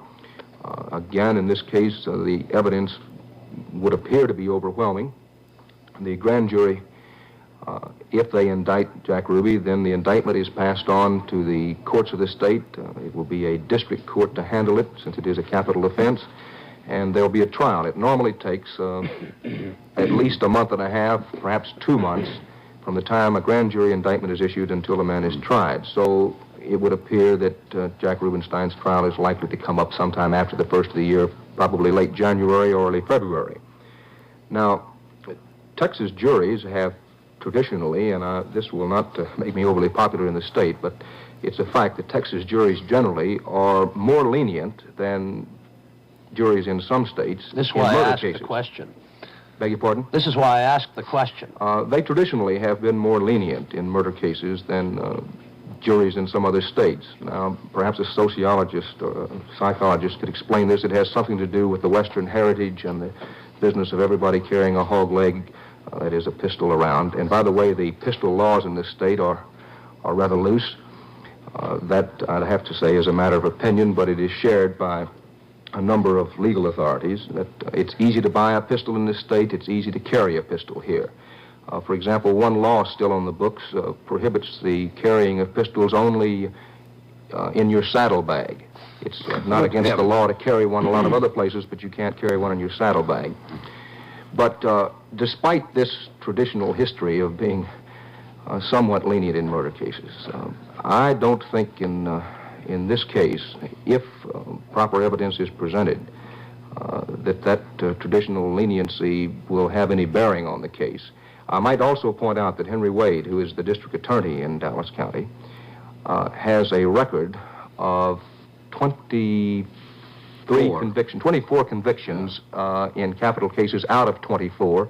In 23 of the 24 cases, the capital cases, he got the death penalty. Follow me on this, Hughes. And in the one case in which he did not get the death penalty, these are ordinary murder cases, if there is such a thing as an ordinary murder case.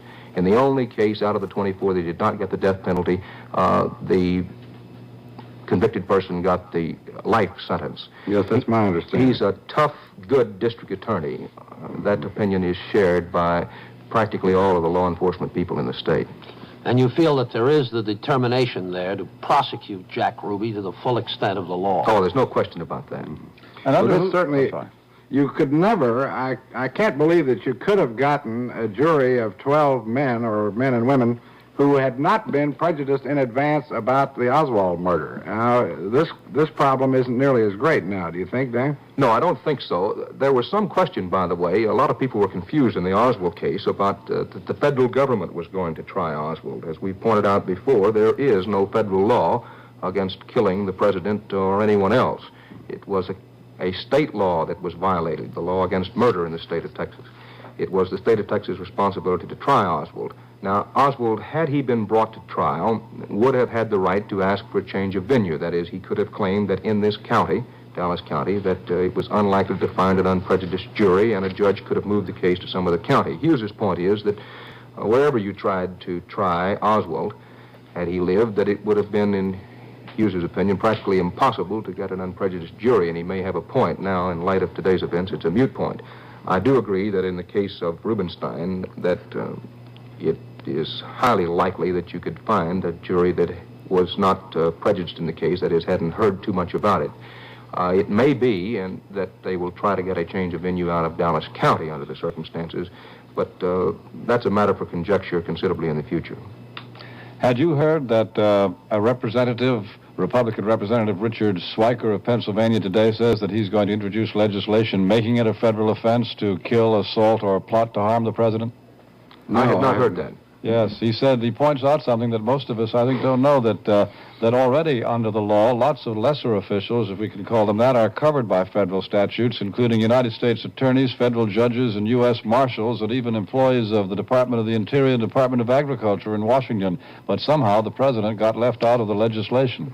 It was an interesting point, and I think probably if the representative introduces that law, I would think it would get widespread support. At this point, yes.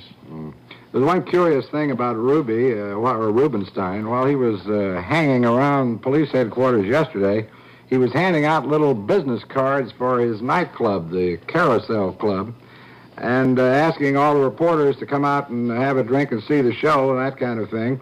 And at one point he was bragging that he was the only man in Dallas who closed his business on Friday. Of course, that's not true. A lot of business closes. There was another interesting sidelight, I think, Hughes. CBS News has some exclusive videotape and film of the man, Jack Rubenstein, moving out of the crowd of newsmen and policemen in the basement of the police station this morning, moving out, whipping out his pistol and apparently firing the shot that felled and eventually killed Lee Oswald. Now, in the film, and we've taken a very close look at it, from the time Oswald moves into the room in which Rubenstein was located, it appears that his eye immediately moved to that part of the room in which Rubenstein was standing, and that his eyes never left Rubenstein. You take a very close look at the film, and it does appear that way. As if he knew it were coming. Well, as you look at the film, you certainly get that impression. In the report that you did, Dan, utilizing the slow motion technique in replaying that film, that's Hughes, let me interrupt for a moment, Bernard. I'm going to have to leave. There apparently is a late development. I'll leave the room and leave it with Hughes, and perhaps return in a few moments. Good. Well, Hughes, do you expect, you looked for any sort of investigation to find out, just which person was responsible for letting Ruby or Rubenstein in, and perhaps, some sort of action against a particular policeman or anything like that? I would assume so. I would think that the FBI and the Secret Service would certainly press for something like that. The reaction of the chief, as I say, was so... he was very much annoyed and embittered when the questions were asked. So I imagine he may already have been questioned about that by someone. Yes, but the FBI has no real power to do anything about it. No, but, they could move other things. I don't know exactly what the legal machinery would be in something like that. Yes. But, and, of course, in any case, nothing can be done now. We've heard here in New York that Mr. Ruby has more of a police record than at first appeared. Yes, the report I get is several liquor law violations here, also carrying a concealed weapon. Yeah, that's the most astonishing one. Yes, I believe there were, excuse me, Bob, 2 or 3 of those at intervals separated by several months or more, possibly a year. He's had several of those. He also apparently was involved in some trouble in San Francisco, which involved punch boards. I see. But we heard at first about the liquor law violations, but it was really very surprising suddenly to see, to get the news that the police registers show that he was charged in, I think, 1953 and again in 54 with carrying a concealed weapon, and nobody seems to know what happened to the case, how it came out. No, we couldn't find out down there. We do not have access, of course, to the police records, and the captain on the police department came out and read us a handwritten excerpt from the records, and that's all. We were not given permission to see the whole thing. It is, of course, just astonishing that this man was in the building, since he was known to everyone, not everyone, but to a great many police officers as a minor police character. And as you probably know, you undoubtedly know, there have been bomb threats, threatening telephone calls to the wife of the attorney for Rubenstein. The mayor of Dallas received threatening telephone calls at home, I believe threatening his family. And there was a bomb scare on the plane that he was supposed to take to Washington. Hughes, can you stand by for a moment while we pause for station identification? Right. Not really for station identification, Bernard. That was a long enough pause. It was for some other technical problem. Yes, well, what are these bomb threats? Any thought about, anybody saying why or what kind of thing? No, as far as I know, it's just we're going to get you and that kind of thing. The reaction is that if they were cranks, but we're not certain. I've just been signaled through the window, Bob and Bernie, that I've got to go. Something is going on out there. I don't know what it is. If you'd excuse me. Thank you. We look forward to finding out as soon as possible. Right. Right.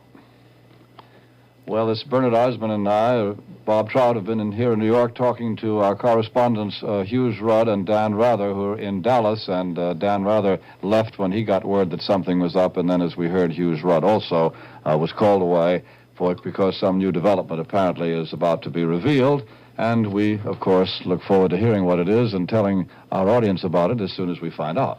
A report sharply critical of the Dallas police force was issued from Los Angeles tonight, Bob. Former California Governor Goodwin Knight said the shooting of Lee Harvey Oswald was a travesty. He said the accused presidential assassin was, and I quote him, still entitled to a fair trial and protections. Quoting former Governor Knight again, he said, one of the great fundamentals of American justice, which John Kennedy many times praised and worked for, was violated during the last 2 days in Dallas. Apparently, Governor Knight severely critical of the Dallas police force for their handling of Oswald while he was still alive and a prisoner in their custody. Well, let's see what we have next here in New York. Bernard Osmond. Bob Trout, police in Dallas have disclosed their roster of evidence as they had been piling it up against Lee Harvey Oswald, evidence which now stands mute since Oswald is dead. But the major points in evidence that had been collected against him in preparation for a Dallas County murder trial were, 1, paraffin tests for gunpowder on both hands were positive, indicating that Oswald had recently shot a rifle. The second point, photographs showed him posing with the assassination rifle and with a pistol used to slay a pursuing policeman, and both weapons have been positively identified as those used in the commission of the crimes. The third item, Oswald once threatened to wound Governor John B. Connally, who he did wound, former Navy Secretary, and that he would employ any means to get even for a wrong he believed committed against him as a Marine. That wrong, obviously, his discharge, which was other than an honorable discharge from the service. And Oswald's wife said, and this is also being held in evidence, that he owned a rifle similar to the 6.5 Italian Carcano war surplus rifle used by the sniper. Oswald did buy the rifle for $12.78 from a mail-order house. And the documents, both the order and the receipt for delivery, although pseudonyms were used and false mailing addresses were used, have been proven and verified by police. The order was in his handwriting. He was regarded as a marksman in the Marine Corps, although his degree of marksmanship was questionable. The rifle was not in its accustomed place in a garage, according to police. Police found the death weapon in a room overlooking the assassination site. Another point in evidence, Oswald, as you know, was employed in the building where the rifle was found, and he was seen in the building immediately after the assassination. Witnesses and co-workers have given statements to the police to that effect. Police say they had even more evidence, but they have so far refused to divulge it, and based on just what they have divulged, they said the case against Oswald, had he not been killed, was cinched. Yes, but the particularly dreadful thing about it all, Bernie, is that there will always now be this certain sense of mystery over it, and there'll be books written, and there'll be documents produced, and it will go on for years, and people will always be able to say, well, yes, but he never really said he did. Do you remember that people were still writing books or perhaps articles, I don't know how recently, but based on the possibility that John Wilkes Booth escaped and wasn't really killed after he was pursued after the assassination of Abraham Lincoln? Yes, and the death of President Harding is still subject to all sorts of historical, both academic and non-academic speculation. Yes, and now this making it, and especially in these days of the Cold War and the propaganda war with the communists already engaged in this big campaign to say that he was not the man at all, and that if he was the man, at least it wasn't because he was a communist, he was the tool of right wings, all that sort of thing. Well, as Dick Hotlett and I had observed earlier in the day, there were two major reasons, we thought, why the trial should have been held. One, we could have presented to the world the real picture of America as a society of law, that despite the evidence that this man had committed this despicable deed, he was still going to get the full protection of the law.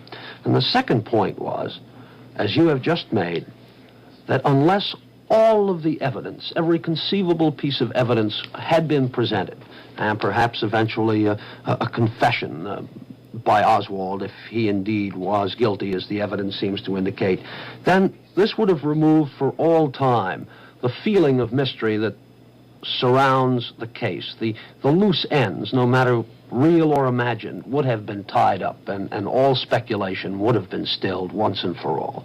Yes, it's very sad indeed, and might be very serious in the future. It will pop up again for years in all sorts of ways, I'm afraid.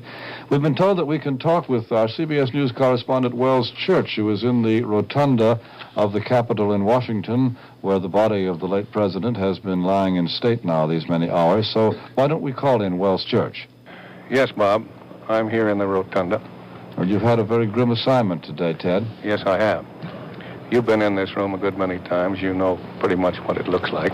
Under happier circumstances, usually, such as the visit of the King and Queen of Great Britain in 1939, occasions like that. Yes.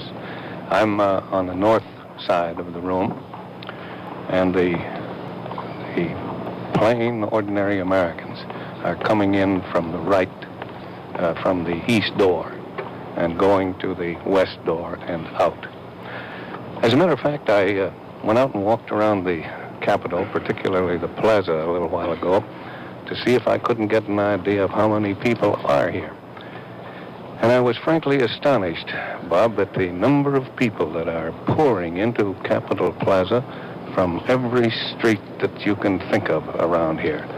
I looked as far up East Capitol Street as I could see, and just as far as I could see, they were just jammed. They were about 10 abreast way back there, way back of the Supreme Court building. And as they got down to the plaza, the police were obviously trying to squeeze them a little closer together. And by the time they got to the plaza proper, I guess they were down to about 6 abreast, and then they squeezed that even further so that they come in the door about 4 abreast. And as they come in the door, they are split into 2 abreast, and one group goes around one side of the casket and the other goes around this side. Actually, I personally am just about, I should say, 15 feet from the casket. And I was saying to someone here a while ago, I suppose I've noticed here that a lot of people look at the casket rather curiously. It's not open. I had expected it to be, but it's not. But people stare at it rather fixedly, and I got to wondering about it, and then I suddenly realized that they're thinking the same thing I am. As you noticed, I've been here all day, And every time I've looked at that casket, I simply cannot picture John F. Kennedy inside of it. And I have a suspicion that a lot of people that are coming here feel the same way about it. You mean because he was always so full of life? So alive, yes. So alive. It's hard to realize that he's gone.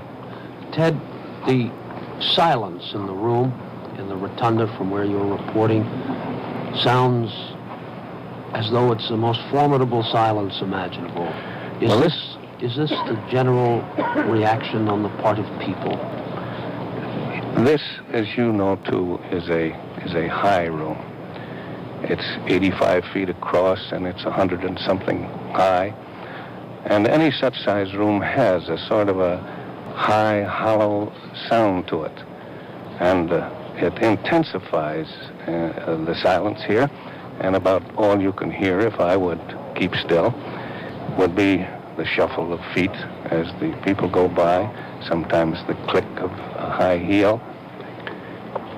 It's quiet here. You've never seen such, well, I can almost call it adoration on the people, on the faces of the people that come by here. And they're not talking? No, definitely not. They come along slowly. They do their best, obviously, to see as much as they can in the brief moment that they have. It takes only a few seconds for each one of them, of course, to go by the casket. Some of them, a good many of them, are crying, but silently. I heard only one woman here today who cried out loud, and she was quickly shushed by the woman in front of her. It's the silence of tribute to John Kennedy. How long will this tribute continue, Wells? When I came this morning, I was told that the authorities had decided that they would try to stop this at 9 o'clock.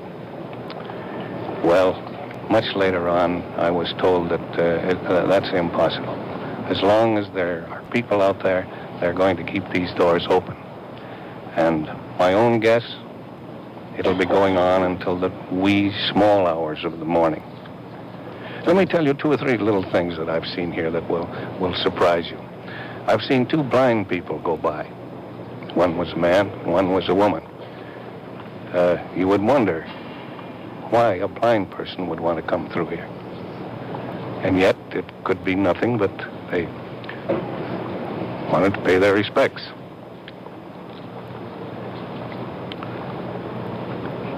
This man must have had extraordinarily wide appeal.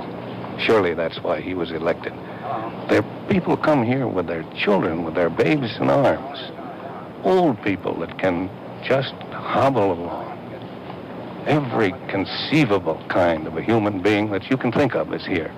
Of course, there's a goodly sprinkling of foreigners, by the way, probably from embassies around here, and a surprising number of military men who almost invariably come to a smart halt opposite the casket, turn, and salute.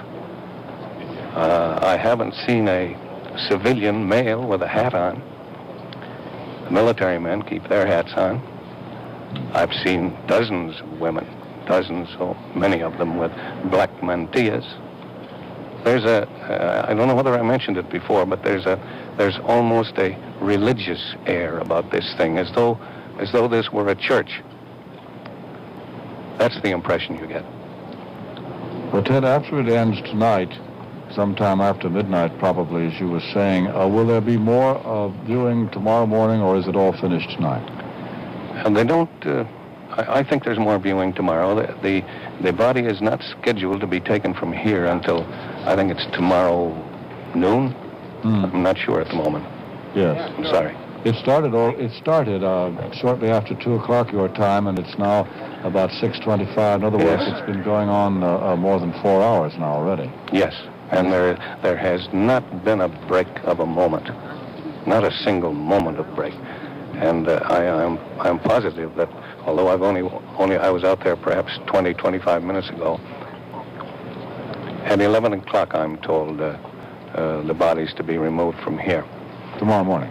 Yes. Yeah. I am positive that if I went out and looked up East Capitol Street again, it would be just as blocked as it was when I was out there perhaps 20, 25 minutes ago. Ted, you were saying how familiar that great rotunda of the Capitol, the room immediately beneath the huge Capitol dome, how familiar it is to many of us. But, of course, there are lots of other people it's not so familiar to. Why don't you just look around and tell us a little bit more about it? Well, I'm not a specialist on this room, Bob. I do know that that right where the casket is sitting at the moment, right beneath that was what was originally intended to be the tomb for George Washington and Martha Washington. But it was never done. Actually, there was a hole in the floor there, and they had a railing around it, very much like Napoleon's tomb in Paris, if you folks have ever been there. The theory was that it would be something like that. This would be George Washington's tomb, but George Washington himself, I understand, more or less designed his own burial spot. And although Martha Washington agreed to putting the remains here, it finally got bogged down in legislative troubles, and ultimately the later Washingtons refused to permit the body to be moved. The paintings that most Americans, I think, must be familiar with them. Columbus landing. I can't see them at the moment, the way the lights are set. But the signing of the Declaration of Independence and so on. These have all been retouched within recent years. I think the job was finished only about 2 years ago. So this is a particularly beautiful room at this moment. It is cleaned up, so to speak. The paintings are beautiful, and when you look up, it would almost make you dizzy to see the height and the beauty of it. And as you say, I'm sitting right beneath a statue of can't see it from where I am. It's George Washington. And right next to that is Thomas Jefferson. Directly across from me on the south side of the room, Andrew Jackson. And there's U.S. Grant and Lincoln are over on my left. So that when anyone comes into this room, you can't help but feel a sense of history. It's a most appropriate place for a man who seemed to understand history to lie and state. And the coffin itself is on a catafalque, a platform draped in black, isn't it? Yes, it's the same catafalque that was used for Abraham Lincoln. The only change that has been made, I understand, is this time a slightly larger platform base for the catafalque to rest on was built, and it's out there. And at the time, no one seemed to know just what it was for. I finally figured out for myself why a larger one was made. It must have been for that so dramatic moment earlier today when Mrs. Kennedy took her child Carolyn by the hand and walked out and knelt beside the casket. It must have been done for no other reason than that. I've never known a moment like that. I don't think there ever has been one. Well, anything else you'd like to add, Ted? I think that's about the story. I guess I haven't mentioned that there's been an unusual number of nuns pass through here, and how often people cross themselves as they go by the casket. Again, the religious note. I think that's about all, Bob. Bernie? Well, we'll be calling on you later, I'm sure. That was Wells Church, CBS News correspondent, who has been spending the afternoon in the rotunda of the Capitol, where the body of the late president is lying in state, as you've heard. Arthur, how do you do? Have a visitor just coming into our CBS newsroom, news headquarters in New York. A very old friend of yours as well as of mine. And needless to say, it's really awfully sad that it has to be an occasion like this, which gives me an opportunity to say hello to you in person, Arthur Godfrey. Yes, Bob. It's nice to see you always, and it's too bad that too often it has to be an occasion like this. The strange thing is, something I had no idea of at all and only heard about an hour ago when I heard that you were going to come in and talk to us, is that you were in Dallas on Friday. I didn't know it. Yes. I was flying to Wichita Falls in my airplane from Miami to pick up our son, Michael, who was a lieutenant in the Air Force there, to take him to Dallas to spend the weekend with some friends of ours. And as I passed over a little town in Texas called Lufkin, which I will never forget. I never heard of it before, but I'll never forget it again. I had to detour to go around a very bad weather front with a lot of thunderstorms and hail in it.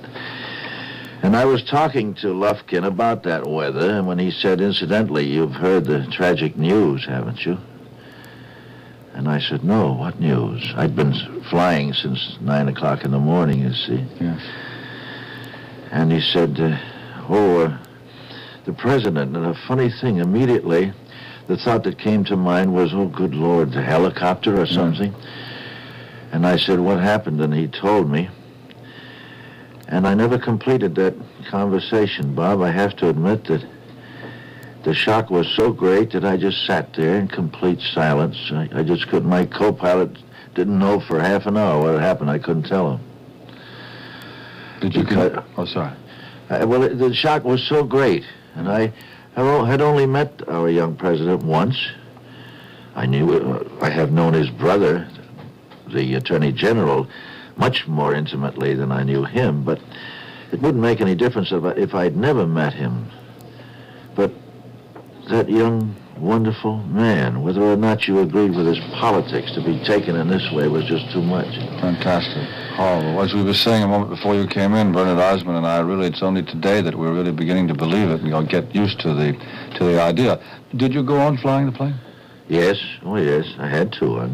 I went on to Wichita Falls and picked up my son, and we greeted each other in a stone-faced silence and flew back to Dallas. And I had been asked to go there to be master of ceremonies at a big function which was to be held that night. And when I arrived, a small delegation of my friends were there to greet me because they knew I was coming, and of course everything had been canceled. Yes. And I never saw people so deeply in shock in all my life. Never have I met people who were more ashamed of the fact that it had happened in their city. They kept saying, Dallas of all places, why did it happen? Why did it have to happen? Because they're proud of their city, it's a beautiful place, and they're proud of their Americanism down there, whether or not they agree with the politics of the administration. They're all dedicated, wonderful Americans who would give their lives at any time to preserve our democracy and our way of life. And this, to everyone, it was just as sudden and as devastating as the loss of one of their own family. By the time you got back to Dallas, they'd already picked up Oswald, I suppose, hadn't they? Yes, they had. They had picked him up, and they, of course, they didn't hear about the time they shot him until after I got back here tonight. See, I've been flying all day today, coming back. That was my next question. I was going to ask you, when and where were you when you heard about that? After I landed. Yeah. From Texas? Yes, after I came back from Texas today. No, I take it back. No, I called my secretary by Skyphone from the airplane to tell her that I was going to be a bit late because of adverse winds, and she asked me if I had heard that news. I said, oh, good heavens, no, I hadn't known about that one. Unbelievable, isn't it? Wow, and that's what everyone in Dallas is saying. I feel very, very sorry for them down there because they're wonderful people and good Americans, and they're so sorry and so sad and so ashamed of the whole thing, and they're just like the rest of us, but frustrated and don't know what to do. No one knows what to do at the moment, I suppose. The only thing that this fellow Jack Ruby has said, the man who shot Oswald, finally, there was no quotation from him for a long time, and finally one came over the wire. Just the one thing you're supposed to have said, I couldn't help it. He's supposed to have said that to his sister who visited him. Just recently, that came in within the hour, I believe. Strange. Well, I'm sure that many a stalwart American felt the same instinct, but didn't give it rein. I'm sure that there was many a man who wanted to do something, and I suppose that he just lost control of himself completely. And for once, one doesn't have to say the alleged killer or the accused killer, because it was all on the radio and photographs were taken, and everyone has seen the pictures of him who's actually doing it. Arthur Godfrey, you're a very good friend of the man who is now the President of the United States, aren't you? I have enjoyed a very close and very warm friendship with him for some years, yes, Bob. You've been to his place in Texas? Yes. I have enjoyed the hospitality of his beautiful home down there near Austin, yes. He and his lovely Lady Bird have spent weekends with us at our place in Virginia. Like myself, in one respect, he's a great outdoorsman. He likes to hunt, he likes the outdoors, he likes farms and cattle and horses. Like airplanes, too? Yes, he loves to fly. In fact, the airplane I flew back here today was one in which the now President Johnson was carried around the country recently in a big tour. Mm-hmm. Yes. It was one of those new Gulfstreams that I'm just crazy about. Well, all governmental leaders and also lesser officials these days have to fly great distances, sometimes around the world, but not all of them really like it and are enthusiasts. So that's why I asked you if they... Well, he does. He loves to fly, and he has no fear of them at all. In fact, he is very apt to go sound asleep right away. Really? Yes, he stretch out on a big couch. That's one of the requirements for a plane for the president. He is a singularly tall man, you know. He's well over 6 feet. He towers over me. And he has to have a long couch. So there is a long one in this airplane. I'd like to tell you, if you have a moment, Bob, about an insight I had into him once. Knowing a man intimately in his home, in the duck blinds, out dove shooting, or on the range, or riding horses is one thing, but some time back, when he was the leader and Senator Nolan was the minority leader in the Senate, he one day invited me to luncheon at his office in the Senate office building, a delightful luncheon to which he invited several of his more distinguished colleagues. And we had a wonderful time. You may remember that it was back during the days when I was working very hard on behalf of what we called true air power, and the B-52 bombers, and increases in military pay for people. And he called me to the office to take luncheon and to talk to these other senators about this business. And afterward, asked if I wouldn't like to come to the gallery and watch the Senate in session after lunch, which I did. And while I was there, he honored me by making a little speech, a presentation, presented me to the Senate, whereupon the minority leader said to be hanged if he'd be outdone by the majority leader, and he had a nice few words to say. And after that, President Johnson took me on a tour of the Senate and its chambers and the Capitol. And I listened to him, fascinated, for a couple of hours as he took me around and described everything. He knows the place, intimately, having come there as a very minor office boy, practically, in the beginning. And his 2-hour lecture on the history of the Senate and of the House of Representatives and of the administration and of the weights and balances with which our government is run and how the Senate controls the situation and what respect, the great respect, first the great knowledge, second the great respect that he has for this august body, the Senate and the House and the administration, and the dedication of this man to his job and to his government. In those days, they didn't even get the money that they get now, which is little enough. And I remember that somebody else said something about for the same work, the same effort, 15 times the salary was available. And the dedication of this man to his job and his knowledge thereof made an impression on me that I kind of forgot about until after he was sworn in the other day, and then it all came back to me.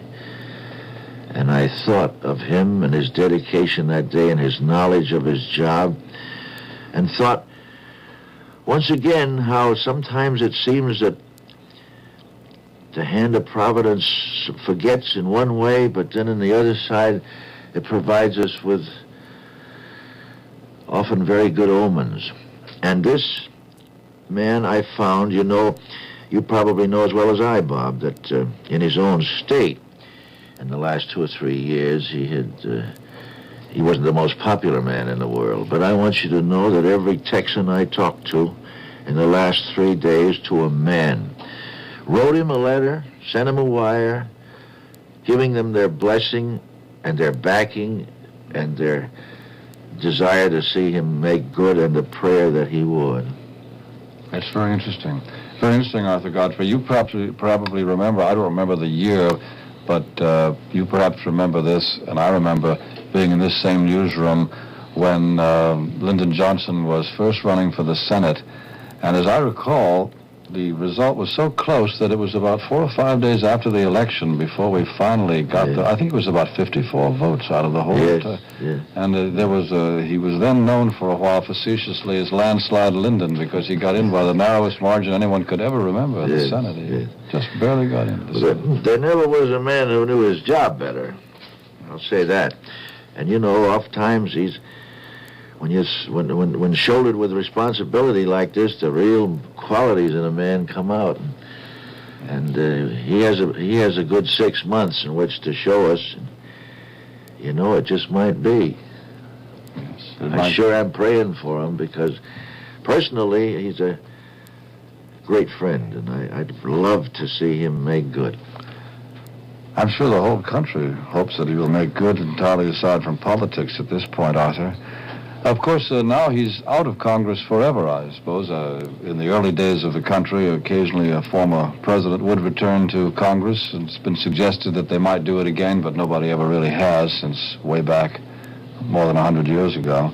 And now, of course, his relations with Congress will be quite different now that he's the president trying to get legislation through Congress. But I suppose that great knowledge he has of how it works will be of assistance to him, don't you think? No man ever had more influence in the Senate. Maybe dear old Mr. Sam. Maybe he did. Mr. Sam Rayburn. But nobody ever had more influence in the Senate than Lyndon, I guess. Than the president, excuse me. That's right, it all changes. Just like that. Yes, even his closest friends. Yes.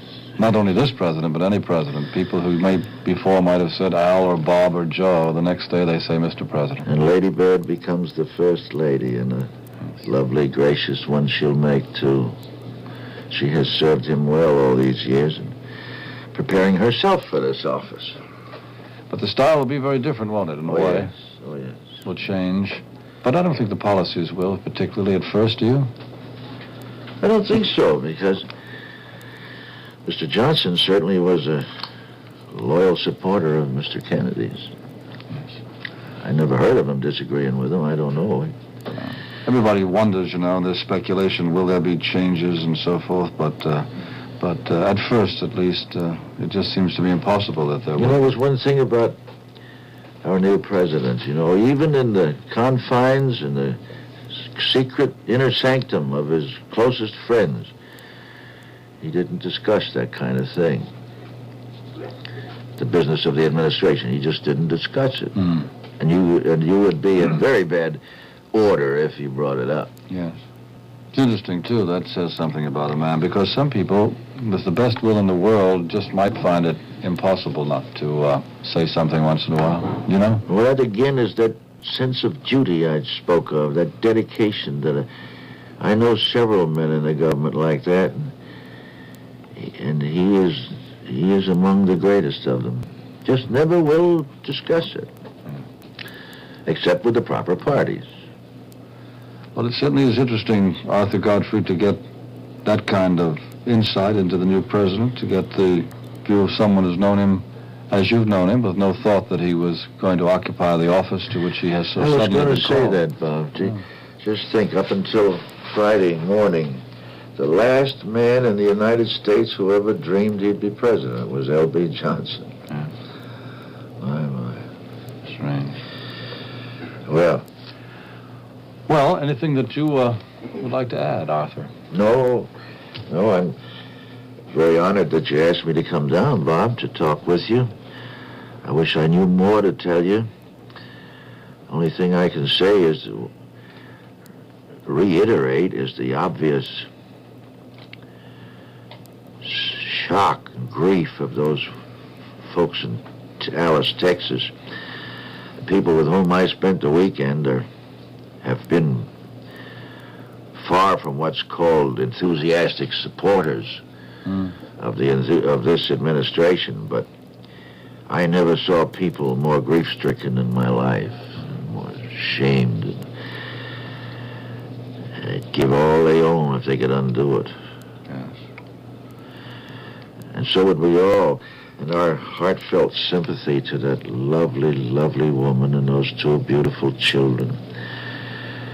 If I live to be 1,000,000, I'll never forget the expression on her face as she stood alongside of Mr. Johnson as he was sworn in. Did you see that picture? Yes. And today, Mrs. Kennedy took the two children from the White House to the Capitol in the procession to the rotunda where the coffin now is, lying in state.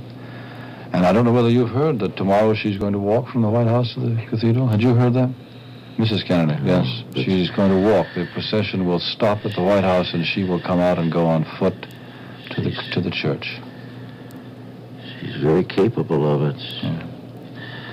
God love her and give her some comfort. It must be murder. It must be awful. Terrible. Well, thank you, Bob. Arthur Godfrey, I hope again we can visit without having such a terrible thing to have to talk about. Thank you very much for coming in and telling us about your day Friday in Dallas and about your knowledge of Lyndon Johnson as you knew him, shooting, hunting, visiting with him on his ranch in Texas before the terrible events of Friday. Goodbye again. Thanks again, Arthur Godfrey. John Wilkes Booth, the assassin of President Lincoln, and Lee Oswald, the accused assassin of President Kennedy, nearly a century apart in history, share a somewhat similar end. That is, that death came outside the processes of law. Booth shot President Lincoln in Ford's Theater in Washington in April 1865. Lincoln died the next morning, and in a barn near Fredericksburg, Virginia, Booth was killed by a cavalry sergeant who shot him through the neck. And, of course, Lee Oswald today, as we know, was shot in the abdomen by, we've seen the pictures. I suppose we're supposed to say allegedly shot, but certainly... Well, it's not alleged anymore. The evidence is very obvious. It's as though everyone were there watching Jack Rubenstein shoot Lee Harvey Oswald. On that, I understand now, Bob, that Hughes Rudd, CBS News correspondent who's been covering events at that fateful Dallas jail, is ready in Dallas. Hughes, are you there? Yes, Bernie, I hear you. Did you just have on the network the statement by Henry Wade, the district attorney? Having a little trouble getting you, Hughes. Just a second. Hello, Bob. Yes, now we hear you. Yes, we hear you now. Fine. Thank you. I say, did you, a few moments ago, have on the radio network the statement by Henry Wade, the district attorney? No. No, we did not. We're waiting for it. Well, he just came out, and this is obviously as a result of pressure from the Justice Department, which, as you undoubtedly know, has said that, excuse me, Mr. Wade's failure to give all of the evidence that he had against Oswald has strained or could be straining United States and Russian relations. Mr. Wade went over the evidence in complete detail. I shouldn't say that, in considerable detail. Much of it we already knew. He did say that they found on the rifle, which was found up in the building, they found a palm print on it, which was Oswald's palm print, and that a paraffin test on his hand showed that he had recently fired a weapon. And they also found a palm print on one of the boxes of books, which had been stacked up next to the window up there on that floor where the shot was fired from. And that palm print also is said to be Lee Oswald's. But what we were expecting was something new, because Saturday morning we had been told, not by Mr. Wade, the district attorney, but by the police department, excuse me, I believe it was either the chief or the captain of detectives who was in charge of the investigation, the homicide detective, that they had remarkable new evidence which they thought really clinched the case. Well, that was not apparently the palm print. We don't now know what that was. The conjecture was that it was an eyewitness. Mr. Wade said tonight that they do have several men who, or not men, several persons who saw the man in the window with the rifle. He did not say that they identified him as Mr. Oswald, however. Well, obviously, Hughes, you are still not satisfied that all of the evidence collected in this case has been presented, and especially still lacking is any transcript or definitive information on the results of the constant and hours-long interrogation of Oswald. Yes, that's right, Bernie. I think most reporters here feel uneasy. Excuse me. I don't know... I can't say that there's anything definite to make us feel that way, but it's just there are too many pat coincidences that have not been explained, and odd bits and pieces that are not put together into a coherent pattern somehow. I was talking about an hour ago with Mr. R.S. Truly, who is the manager of that building and was also the man who hired Oswald for that job about, I believe he said, 2 months ago. Mr. Truly was standing outside of the building when the shots were fired, and he says that a policeman ran out of the crowd, excuse me, instantly after the third shot and started into the building. Mr. Truly, who realized that the policeman would not know his way around inside of the building, it's a little bit complicated to get up to the upper floors, rushed in after him and said, "I'll show you." And the man said, "Well, let's go to the roof," the policeman.